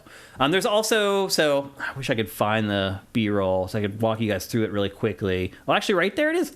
What luck? That is insane. Okay, so I'll just show you this very quickly. Those two things on the top left, those are just tied into your archetype, your class. And then the row across the top, you can see the survivor, or the stuff on the left-hand side, those are your armor. So you can see right now I've selected the survivor overcoat. That's my armor right now. Above it is the helm, and then you can see the boots, and then the sleeves below that. All along the top are, let me see if I can remember what those are called. There's a specific word for them, but I can't remember what they're called. And then on the right-hand side, you can equip traits. Yeah, that's right. And then on the right, you can equip up to 4 rings that you get. And they're not like Final Fantasy 16 where they're for accessibility. They're legitimately there to help you play through the game. So you have 4 different rings equipped at the same time. And then a talisman is at the top there, which is basically just like a necklace that you can... And those are all just basically for buffs for the most part. Or you can see a little more clearly there now. So you see those things on the right-hand side. This is obviously early in the game, so I haven't unlocked them yet. But the top one is for your amulet, and then the 4 underneath that are all for rings that you can equip to give yourself buffs. And, like, I'm a ranged character, so all my buffs I selected were for range, and it makes a huge difference. Like, you can see it right away. The other thing, too, at the very bottom of the left, so you see the 4 armor pieces, and then the empty one at the bottom left, that is, like, your special, basically. And, like, I've unlocked, like, 4 of those, and the one that I'm using is this special called Witchfire. And what you do for your alt fire on your gun is you just tap R1, and that switches to your alt fire. And my gun's alt fire, the Witchfire, just lays down this pathway of fire that literally just melts enemies. Like, it's crazy overpowered. It is on a cooldown. It does take a long time for that cooldown to actually reset. And so I tend to only use that stuff on boss fights because, again, the rank and file enemies aren't that tough to beat. But even bosses, man, like some of the mini bosses in this, that Hellfire just wipes them out. You just watch their health bar just go whoop and gone. So I've had a lot of fun playing this, honestly. I was pleasantly surprised by it. I think it's really good. Again, it's only $50. I think it could easily sell for $60. It does have drop in and drop out co-op. You can have people come in and play with you at any time. You can put a call out for help if you want to on your friends list. It has all those bells and whistles that you need for a good cooperative game, so it's not annoying. You don't have jerks coming into your game and griefing you or ruining your time. I'm really, like, again, this game for me came in kind of out of nowhere, and this studio, I would not be surprised in the next 6 months if we hear about it being acquired by some other larger company. And they should. If you're smart, this is a company that you should try to snatch up. So that's Remnant 2. Do you have any questions about it, Matt? Not really. No? It does look better than Lies of P. Yeah. It's way better than Lies of P. Having played both. At least for me personally. But there's no room for it right now. Yeah. Lies of P is more of a Souls-like. Way more than this game is, for sure. Lies of P is basically a Bloodborne sequel. Yeah. Sleeping Turtle 3, thank you for Twitch Prime. Mitchell is Alive says the team should make a sequel to The Order 1886. Yeah, because I don't think we're ever going to get that. No. Commander Fed is saying, I thought Gunfire was part of THQ. If they are, that's a great get. If not, someone should snatch them up. I'm not aware, actually. I don't know. But I don't know why, if they were a part of THQ, why would Gearbox be publishing this game? Yeah, I don't know. So I don't think that that's the case. I may be wrong, but I don't think I am. Let's see if you guys have any questions about it. Pharaoh Doll, they've been trying to get me to buy it for a week every time I load Steam. Yeah. Oh, they're saying it's on Steam. Okay. I thought for sure it was only on EGS. Congrim says there's also a slide in the controls. Is there a slide? If there is, I don't remember using it. I don't know. Enemies do it all the time, but I haven't used it. That would be a shame if I missed that somehow. Let's see if you guys have any other questions. Nope. Gear upgrades were in there first. They removed them as they considered them bloat. Yeah, I mean, that's the one thing I would say about this game in general, is it is lean and mean. It really does cut out kind of all the BS that you need. The nomenclature they use, like just calling it like an archetype instead of a class, like the whole game is kind of like that. Mm-hmm. They come up with their own word for like everything. I don't think games need to do that. How do you feel about that? Like, I feel like there are certain terms that everybody knows what they are. Like, just use them. I don't really care. Yeah. I think it can get obnoxious when something like like Destiny, just everything's like a needless George Horn. Definite. Well, not Gallarhorn. I mean, like I'm just saying in general, like when it's like when everything's a definite article in front of a capitalized normal word. Right. It's like the darkness, the Citadel, the Tower, the Council. The Texas Chainsaw Massacre. The Visitor. It's just like, yeah, I get it. Like, everything's very specific. Yeah. But, I don't know. Whatever. Archetypes, whatever. It's, they're classes. We can call them what we're going to call them. Sound Wizard, thank you for Twitch Prime. You can try to say it's X all you want. It's Twitter. Yep. Vincent says, Gearbox is part of Embracer. I don't know, actually. Is that true? Did they buy up Gearbox as well? Gearbox? I didn't hear that, if that's true. I don't know. Yeah, I didn't know that either, if that's the case. The Legacy says THQ and Gearbox are owned by Embracer Group. So I guess technically Gun might be owned by Embracer, but not THQ. But still in the same umbrella, under the same umbrella, randomly. Well, if that is the case, then Embracer, that is one studio that it bought that is going to pay dividends. They're called Gunfire Games. Gunfire Games. Yeah, that's it. Yep. Mitchell is alive. Thank you for Twitch Prime as well. Okay, that's it. Doesn't look like you guys have any more questions about the game. So we will move on to the other game I played this week, which is The Expanse, the long-awaited return of Telltale, Matt. However, it's been curious to discover that Telltale actually wasn't even really the lead developer on this. It was Deck 9, which is the studio that made the last Life is Strange game. It's getting very complicated. But Telltale did do some code developing. Telltale is the publisher of this game. And they bought Gearbox for $1.3 billion. Gearbox for $1.3 billion? That's what the Abrams says. Whoa. No wonder Randy was able to buy the Magic Castle. That is a huge overpay. Holy crap. Dude, their IP is not worth that. No. I mean, Borderlands. Did you even get Borderlands with that? I mean, get that bag, but like, wow. Wow, that's insane. Embracer has no interest in getting a decent price for this. That is crazy. Man, again, the duck consulting agency could have saved you. Somebody really thinks that Borderlands movie is going to do better than it is going to do. Yeah, apparently. Anyway, back to The Expanse. Now, The Expanse is based on... Did you ever watch the TV show, Matt? Oh, it was the first season. Did you not like it? No, I liked it. I just didn't continue. I just didn't get back to it, basically. I thought it was pretty good. But that's why I didn't play this, because looking at it, I don't think I know enough about the story to understand what's happening. Doesn't matter. No. I have not watched a single episode of The Expanse, and I jumped right into this game, no problem. It's a prequel set before the TV show.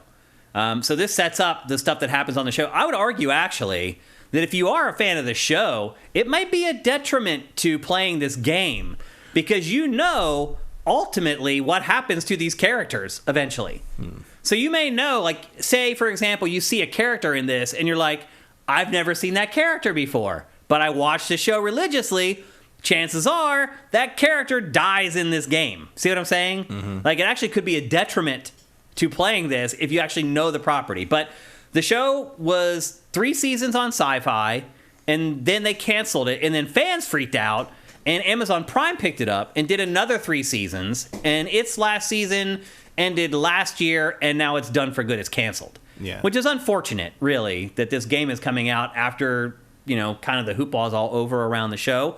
But it seems like unanimously people love that show, and I am disappointed that I haven't watched it, and now I may go back and actually watch the show.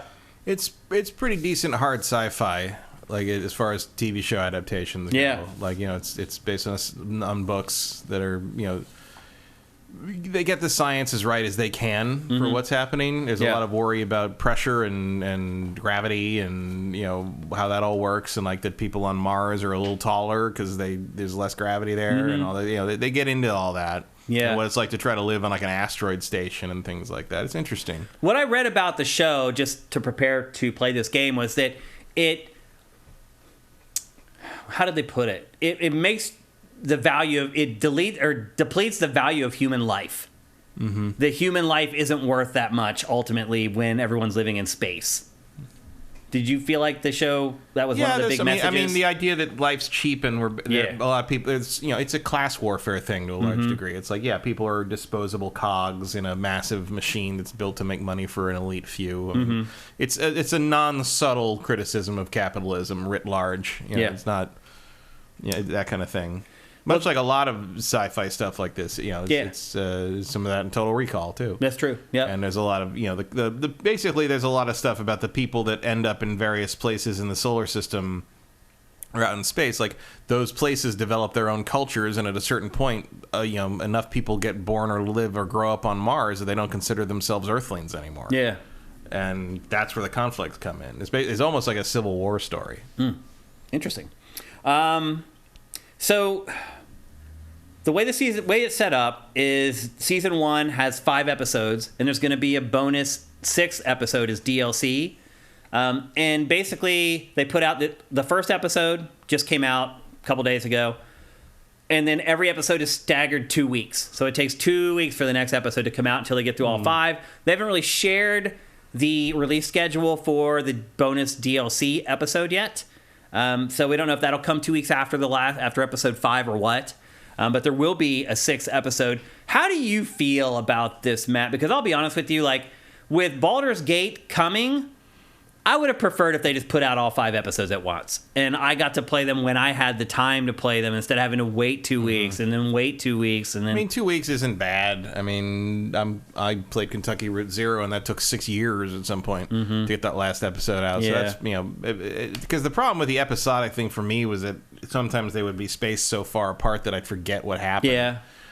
2 weeks is all right. But generally I would prefer. About the other thing about these kinds of games is like the Telltale stuff, it's so samey through the whole thing that playing the entire thing in one go over the course of a day or two tended to get a little much for me. So I can see the argument for both sides. I just think the breaking it up, I can see helping, keeping a little fresh to come back to periodic. I just think you need to really stick to that schedule and have that schedule be, it has to be done. Like you can't make it, put it out, and then make the next one. Right, that's too long.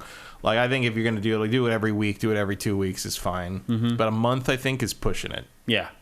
Yep.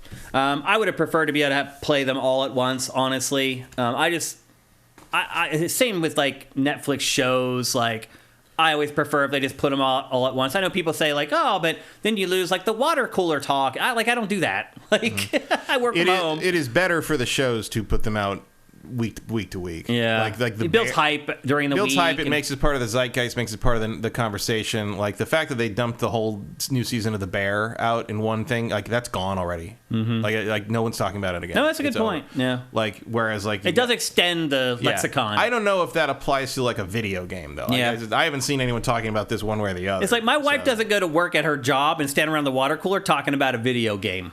Like she may talk about Game of Thrones or The Last of Us or something that way. Not happening with a game. So, I don't know. I would prefer to have the flexibility on my side for me to decide whenever I want to spend the time playing the games. But there is a certain element. If you do have a lot of friends who are maybe playing this game, you're right.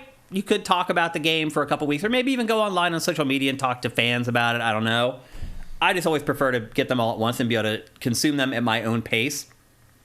So this game is set 3 years before the show, and you play as Kamina Drummer, who apparently was a fan favorite in the TV show, but was a bit part and didn't get a lot of exposure in the show. She's the star of this one. The other thing, too, to your point, Matt, about burning out, this whole thing is set on the same ship. So you're right. Like, all 5 episodes, you're in this same, like, ship, basically, dealing with the same selection of people, which does help build intrigue because that's how you build relationships. The one thing I would say about this, too, is that things happen real fast in this.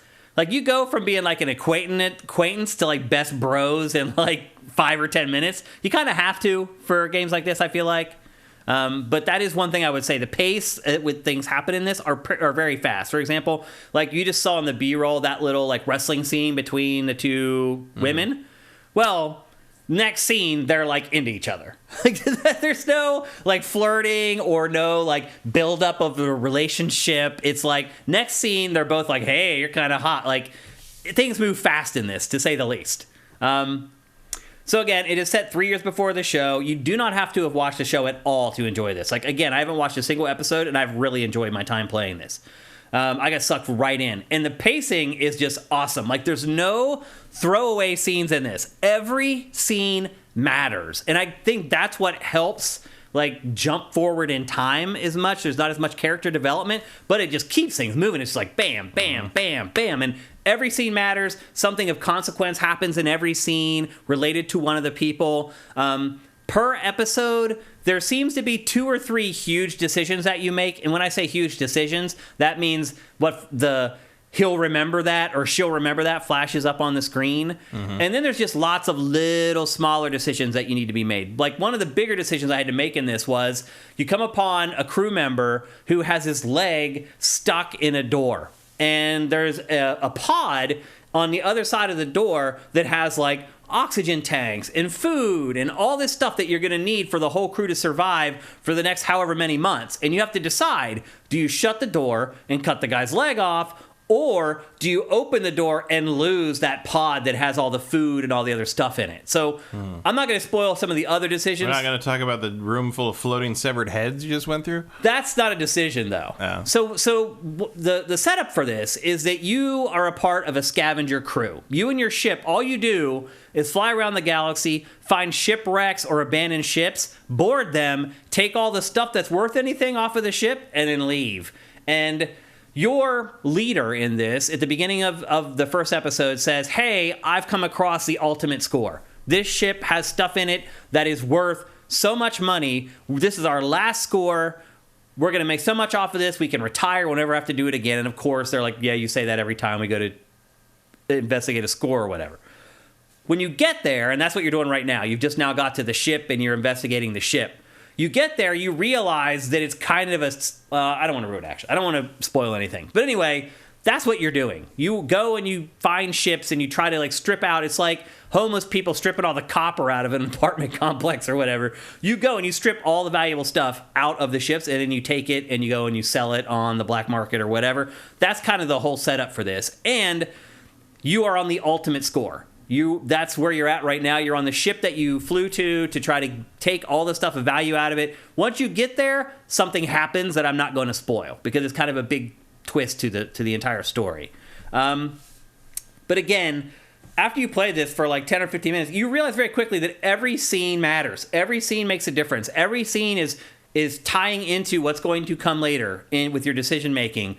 And so you sit on the edge of your seat because you know every moment that you're playing this game, it actually makes a difference in what's going to happen on down the road. The other thing I would say about this is more active than most Telltale games. You've already seen it, like flying around in zero gravity. You just saw the scene there where I used like the laser cutter to cut open the panel and like look inside the panel. There's just a lot more activity in this. So you have like you have basically magnet boots that you can use. Like I think it's the R2 button that you turn them off or on. If you turn them off, you start floating and you have free full control in space. If you turn them on, you will attach to whatever floor is closest to them. And as you'll see as we go through this area of the ship here, there's no end that's like up. Like it's kind of like Hexen or any of those games where you just have full 360 degree control. Figuring out which end is up can be the problem. Now, I will say this too. I cut it out of the B-roll because I'll have to use the B-roll later on probably for other purposes or whatever. But I did have a bug in this part of the game where I went to attach to the floor and I attached to the outside of the ship and I was suddenly boundary broken outside of the game world. I'll say this though, I found my way back in. I flew around all over the outside of that ship until I found some area that I thought looked weak, and I managed to force my way back into the ship and continue the game. But there was a bug. That was a bug that I came across. Also, the weirdest bug ever, Matt. Some of the voice lines in this, the levels are beyond peaked. They're just completely just like, because the levels are so high that they just distort. I have never seen that in a video game before. And I was like, am I hearing things? And then when I was cutting together the B-roll for the show, I went and looked at the waveforms in Premiere, and they're all peaked out. I've never seen an issue like that in a video game. Have you? No, that's unusual. I mean, only in emulation. Yeah. I've never seen it from an actual released. So there's there's a little bit of stuff in this that it's not quite polished up yet. And again, they have another episode coming out in 2 weeks and another episode coming out after that in 2 weeks. So I don't know how much time they're going to have to go back and kind of fix some of these issues. But those were a couple small issues that I came across while playing the game. QuickTime events, like all games of this ilk, there are tons of QuickTime events. I don't even know why they're there, Matt. You probably saw some of them earlier. The window that they give you to input the commands is gigantic. You literally have, like, I'm not exaggerating, like 15 seconds to input a command before they will fail you. So while there are QuickTime events in here, they're really just a means to an end. Like, you're not going to fail them. I think they just do that to try to keep the game more active. But to me, it's already more active. They didn't really need to do that. Narratively, I think the story's great. Like, I totally got sucked into Kamina Drummer. I love her. She's a great character. She has hard decisions to make. And that's the key to making these games fun to play, is presenting the player with really difficult decisions. And, like, I just shared one of them. That's the easiest one that you make in the first episode. Like, there's 2 other ones that are just, like, gut-wrenching. And one thing I do like about this, there's no timer on making your decisions. It's so nice to be able to just sit there and ponder it as long as you want to, instead of being under the gun and making a decision that you don't want to make. Here's another smaller decision that you make here. And there's scanning, Matt. I know how much you love scanning. Not quite the same. No, it's a little frivolous in this, honestly. This is like a small, like, investigative section of the game that you have to play through. But so far, the story has me completely hooked. Each episode is an hour to an hour and 15 minutes. So when it's all said and done, the whole thing's going to be probably around 7 hours long, I would guess, something like that. The episodes do go by pretty quickly. But again, that's a testament to the pacing and the plot and the story. They're just great. And it just makes the time really whip by because there's just really no dead time or downtime while you're playing the game. Yeah. Couple bugs, and those are really my only complaints about this, Matt. Like, I really, really enjoyed it. I'm excited to finish it off, play the last episodes of it, and give those a go. But I am totally hooked on it, again, as someone who never watched a single episode of the show, and honestly, had never even really heard of the show that much before I started playing this. Like, I think I had heard maybe you mention it once or twice, or somebody else mention it. I really knew very little about it, and I've really enjoyed it. Now, it is $40 for all 5 episodes, and again, you do get the 6 bonus DLC episode. That's a little steep for me. $40. So, last game we just talked about, $50 for a game that's like 30 hours long. $40 for something that's going to take you 7 hours? That seems a little steep to me. Maybe you can find it at a discount out there after all the episodes are out there. A lot of times that happens. Once, like, all of them are out, they'll discount it to try to get you on board. Usually. But $40 for a Telltale game? I mean, that's about what they asked. Is that what they were asking back then? It seemed like they were like 25 or 30. The whole season? 30? I mean, that's, what 12 years ago? Inflation. Gets you up to 40, I guess. 12 years ago. Yeah, it's been 12 years. I guess you're right. Still, I mean, we play and review a lot of games, and I think both of us have a pretty good handle on what the appropriate amount is to charge for each game that we play. And I would say this one feels a little bit overpriced to me, but I still really enjoyed it. And I think anybody who enjoys narrative-driven games will as well. And I think if you like sci-fi, all the better. If you like whodunits, if you like mysteries, I think you'll like it as well. Yeah, genre-wise, there's not really much like this in this space. There's really not. Nope. And I've written, again, the lead character in this is great. Also, that woman that has the really coarse voice from The Boys is in this. She's in, like, every game now. What's her name? Oh, you mean like... she's like... She's in Mirage. Yeah.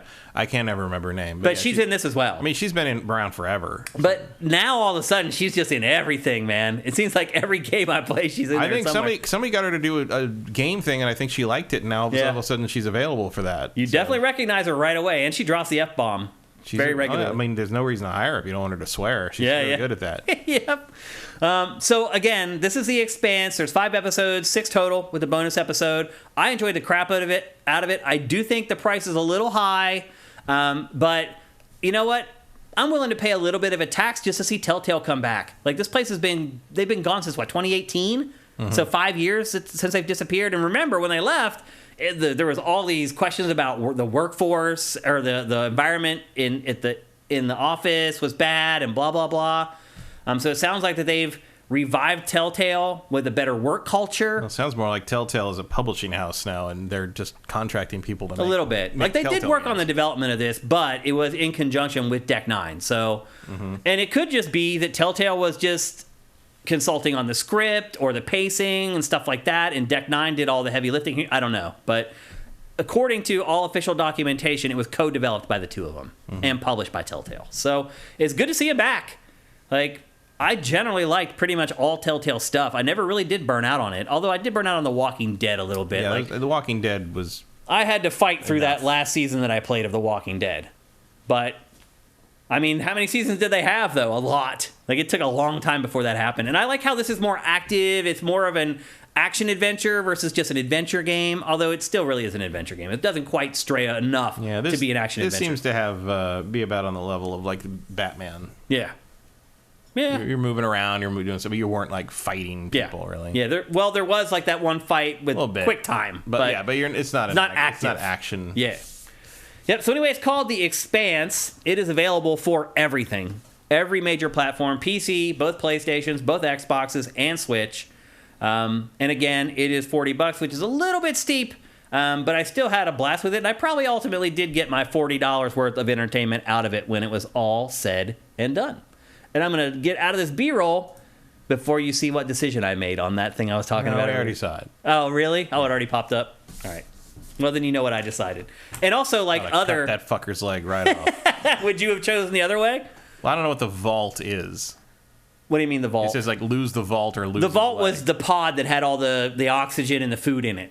It was sitting in an airlock. Losing that leg. Yeah, I didn't. In universe, that would definitely be the choice. Well, after I made that decision, one crew member says you made the right decision, and then two others go, "You're an idiot. Like, you may have killed us." So you're probably right on that one. And this also, when you finish each episode, it does the thing where it shows you your decisions and what percentage of all the people that played it made the decisions. And to be fair, the majority of people did choose what I chose. Yeah. To save the leg and not the pot of resources. I mean, yeah, in an ethical situation in real life, probably, but in real life, we're not going to run out of air. Yeah. You know, like this. It's easier in a video game. Like, if that was a real life decision to me, I probably would have, because he'll live, right? Yeah, he'll live. There's probably bionic legs. Right. Yeah, it's all right. Like, I probably would have saved the food and the oxygen. It's a hazard of the job. Yep. Anyway, so there you go. That is The Expanse. I enjoyed it a lot, and it is great to see. I enjoyed it so much my voice cracked. And it is great to see Telltale back making and at least publishing video games again. And with that, it's time for...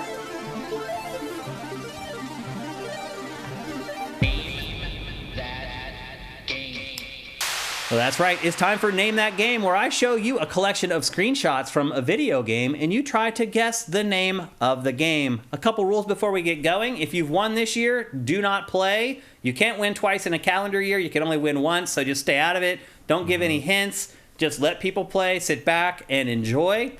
Also, if you're not a PC game player, please do not play, because the winner of this gets a free game, but it's a PC game. Now, if you have a friend who likes to play PC games, totally cool. If you have someplace to give the code where it's going to be used, totally fine with it. If I'm going to give you the code and it's just going to sit there unused, please don't play. And then the final thing to keep in mind is that we put the chat on slow mode while we play Name That Game, which means you can only input one chat every 60 seconds. So make them count. The worst thing that could happen is I show a new screenshot, you know exactly what the name of the game is, and because you guess something all willy-nilly, you can't type it in and you don't win. So just keep those things in mind as we get going. This is a more traditional Name That Game. I'm hoping I can make it to the third screenshot, but you guys are too damn good, and I probably won't. So where's my damn cat? Yeah, actually, we have not seen... Luna has been AWOL this entire episode. She's on the couch downstairs. I think she's happy there. Yeah. Usually she's happy up here, though, in her little co-host chair. All right, so are you guys ready? Are you ready, Matt?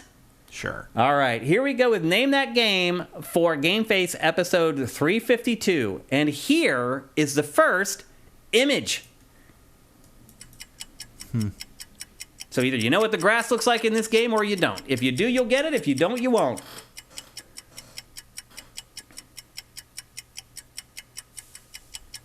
No guesses yet. Ghost of Tsushima, no. But I could see why you would guess that. Yeah. But it's not. I don't think the grass was as detailed as that in Ghost of Tsushima. No, this is too realistic for Ghost of Tsushima, really. Dragon's Dogma, no. Walking Dead, no. That's a good guess, though, Kevin. Red Dead Redemption, no. MGS 5, no. No guesses, Matt? I don't know. Maybe Last of Us 2. Nope, but that's a good guess. Okay. I think we're ready for the next one. Farming Sim 2023. They wish the grass looked that good in that game. Last of Us, no. Death Stranding, no. Final Fantasy 16, no. All right. Looks like we're going to make it to at least the second screenshot. All right. Here we go. The second screenshot is live right now.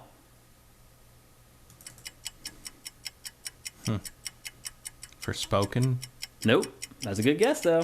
Not Forspoken.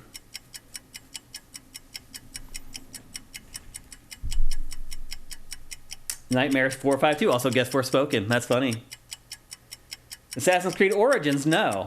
Assassin's Creed Vikings, no. Death Stranding, no. Kingdom Come Deliverance, no. Crisis Core Final Fantasy VII Reunion, no. The Last Guardian, no. Looks too good to be The Last Guardian. Your memory is failing you on that one. Mega Drive guy. Dragon Age Inquisition, no. Assassin's Creed Odyssey, no. Plague Tale Requiem, no. But that's a good guess. That's a good guess. Someone else guessed Plague Tale Innocence right afterwards. But no, both are wrong. Sorry, guys.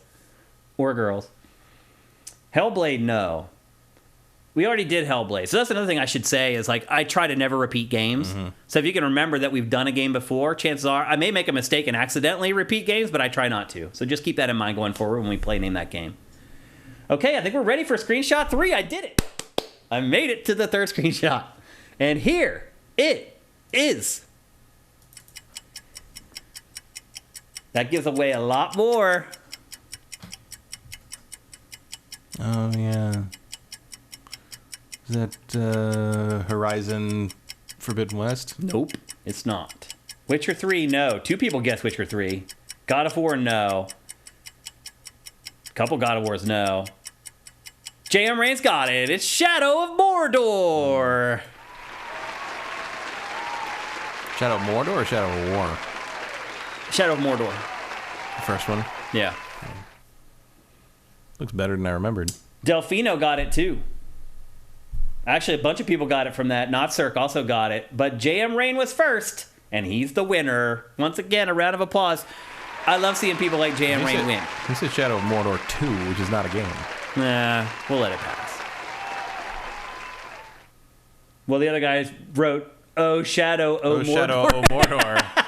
The Irish edition. If I say no to that, then no one will ever get it. You see why I have to, like, allow it? Because that sends people off the scent. Then they'll be like, oh, it's not Shadow of Mordor. It has to be something else. So, yeah, you got it right. Yeah, so there you go. Congratulations. Here's screenshot number 4. I think that would have given away the Middle-earth part of it. Or probably should anyway. And then here is the 5th screenshot. And that shows your character there in the bottom left, and shows you some orcs and some other goodies there that definitely would have given it away. JM Rain, and look, JM Rain wins, and then he gives away tier 1 subs. That's not supposed to work that way. I was like, we can finally give something back to you after you've given away so many subs in our chat. Like, week after week, you're always giving away subs, which is awesome. And I'm like, finally, we can return the favor and give him something. And there you go, giving away more. And there you go, Sound Wizard, too. You guys are just... Emperor Dread says, win-win. Yep. Okay. Well, we do have enough time to answer maybe a question or two, but not a ton of time. So let's see if we've got one in here, or one or two that we can answer very quickly. Thank you again for the subs, Sound Wizard and JM Rain. Oh, wow, Sound Wizard gave away a ton of them. Wow. Thank you, man. That's amazing. Wow. Dude, that's so great. That's just awesome. Thank you. Mike's Q says you should do a Name That Game from an unreleased game 1 week. I don't think we'll be able to sit here forever, unfortunately. Okay. Zet Saber Juno. Matt, you said you own physical copies of all Zelda games. Does that include the CDI ones? No, those aren't Zelda games. Yeah. I don't think we consider those actual Zelda games. El Guapo 3385 for the next Nintendo console launch. What would be your ideal software lineup? I think it's coming. I think we're going to get it. Well, we're not, because there'd be a real Zelda in there. Well, right. But my guess is that the next 3D Mario and Mario Kart 9. Mario Kart 9. Plus a few other things. The next 3D Mario, Metroid Prime 4, probably some enhanced version of Tears of the Kingdom is probably what the launch is going to be. And I think that's amazing. Like, that is like the best Nintendo launch ever. Yeah, you probably coincide that with the last DLC. Yeah. I think it's going to be the best launch ever. Provided... And a new Pokemon. That would be... Actually, it would be about the right time for the next Pokemon Legends. It kind of would be. I mean, it could be an amazing launch. A lot of it's going to depend on... Or maybe that would be like right after in the launch window or something. Yeah. A lot of it's going to depend on what Nintendo does over the next 12 months. Like how many games it decides it wants to release to keep its momentum going. Because it really looks like they're starting to pull back and prepare. Yep.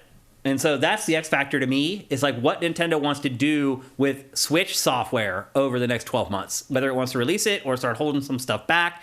My feeling, though, is that like it's going to have like 4 or 5 bangers ready for the launch just organically with just the timing of how everything's working out. Like, and that may be why. Well, and also I think they're all going to be backwards compatible. Yeah, probably. It's going to look and play better. Yeah, and they'll even play better on the new console. You can't tease Metroid Prime 4 from the announcement of the system and not put it on the Switch in some form. You think that it'll be a Switch game still? I think it'll be both. I don't know, man. There's not going to be a single only works on the new system game in the launch. You don't think so? You think they'll all be backwards compatible with the first Switch? 100%. That sucks.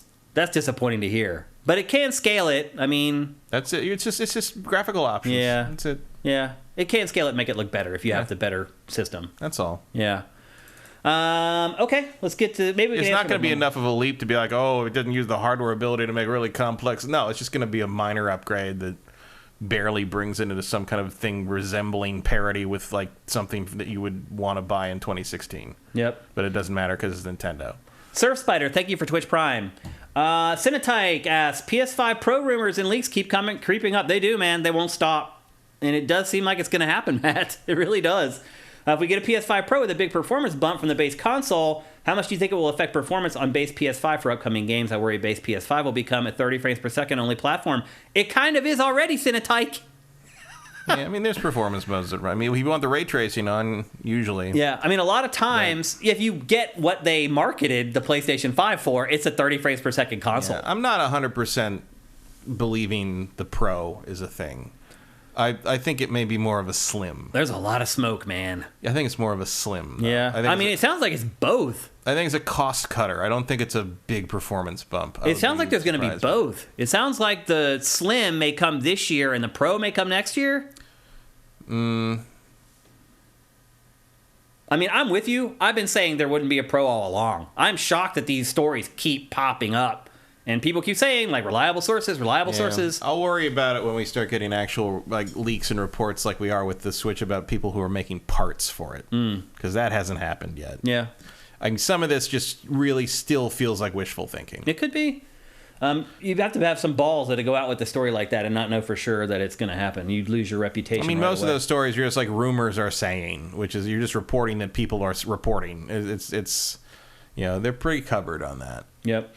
Emperor Dread, there's been a lot of sleeper hits, delayed games from last year, and plenty of Game of the Year contenders this year. Is this one of the best years in gaming? Yes. Absolutely. It might be the best. We won't make that determination until our Game of the Year awards. But if Starfield is good, I don't see a lot of stuff. I don't see a lot of years that could compete with it. I don't either.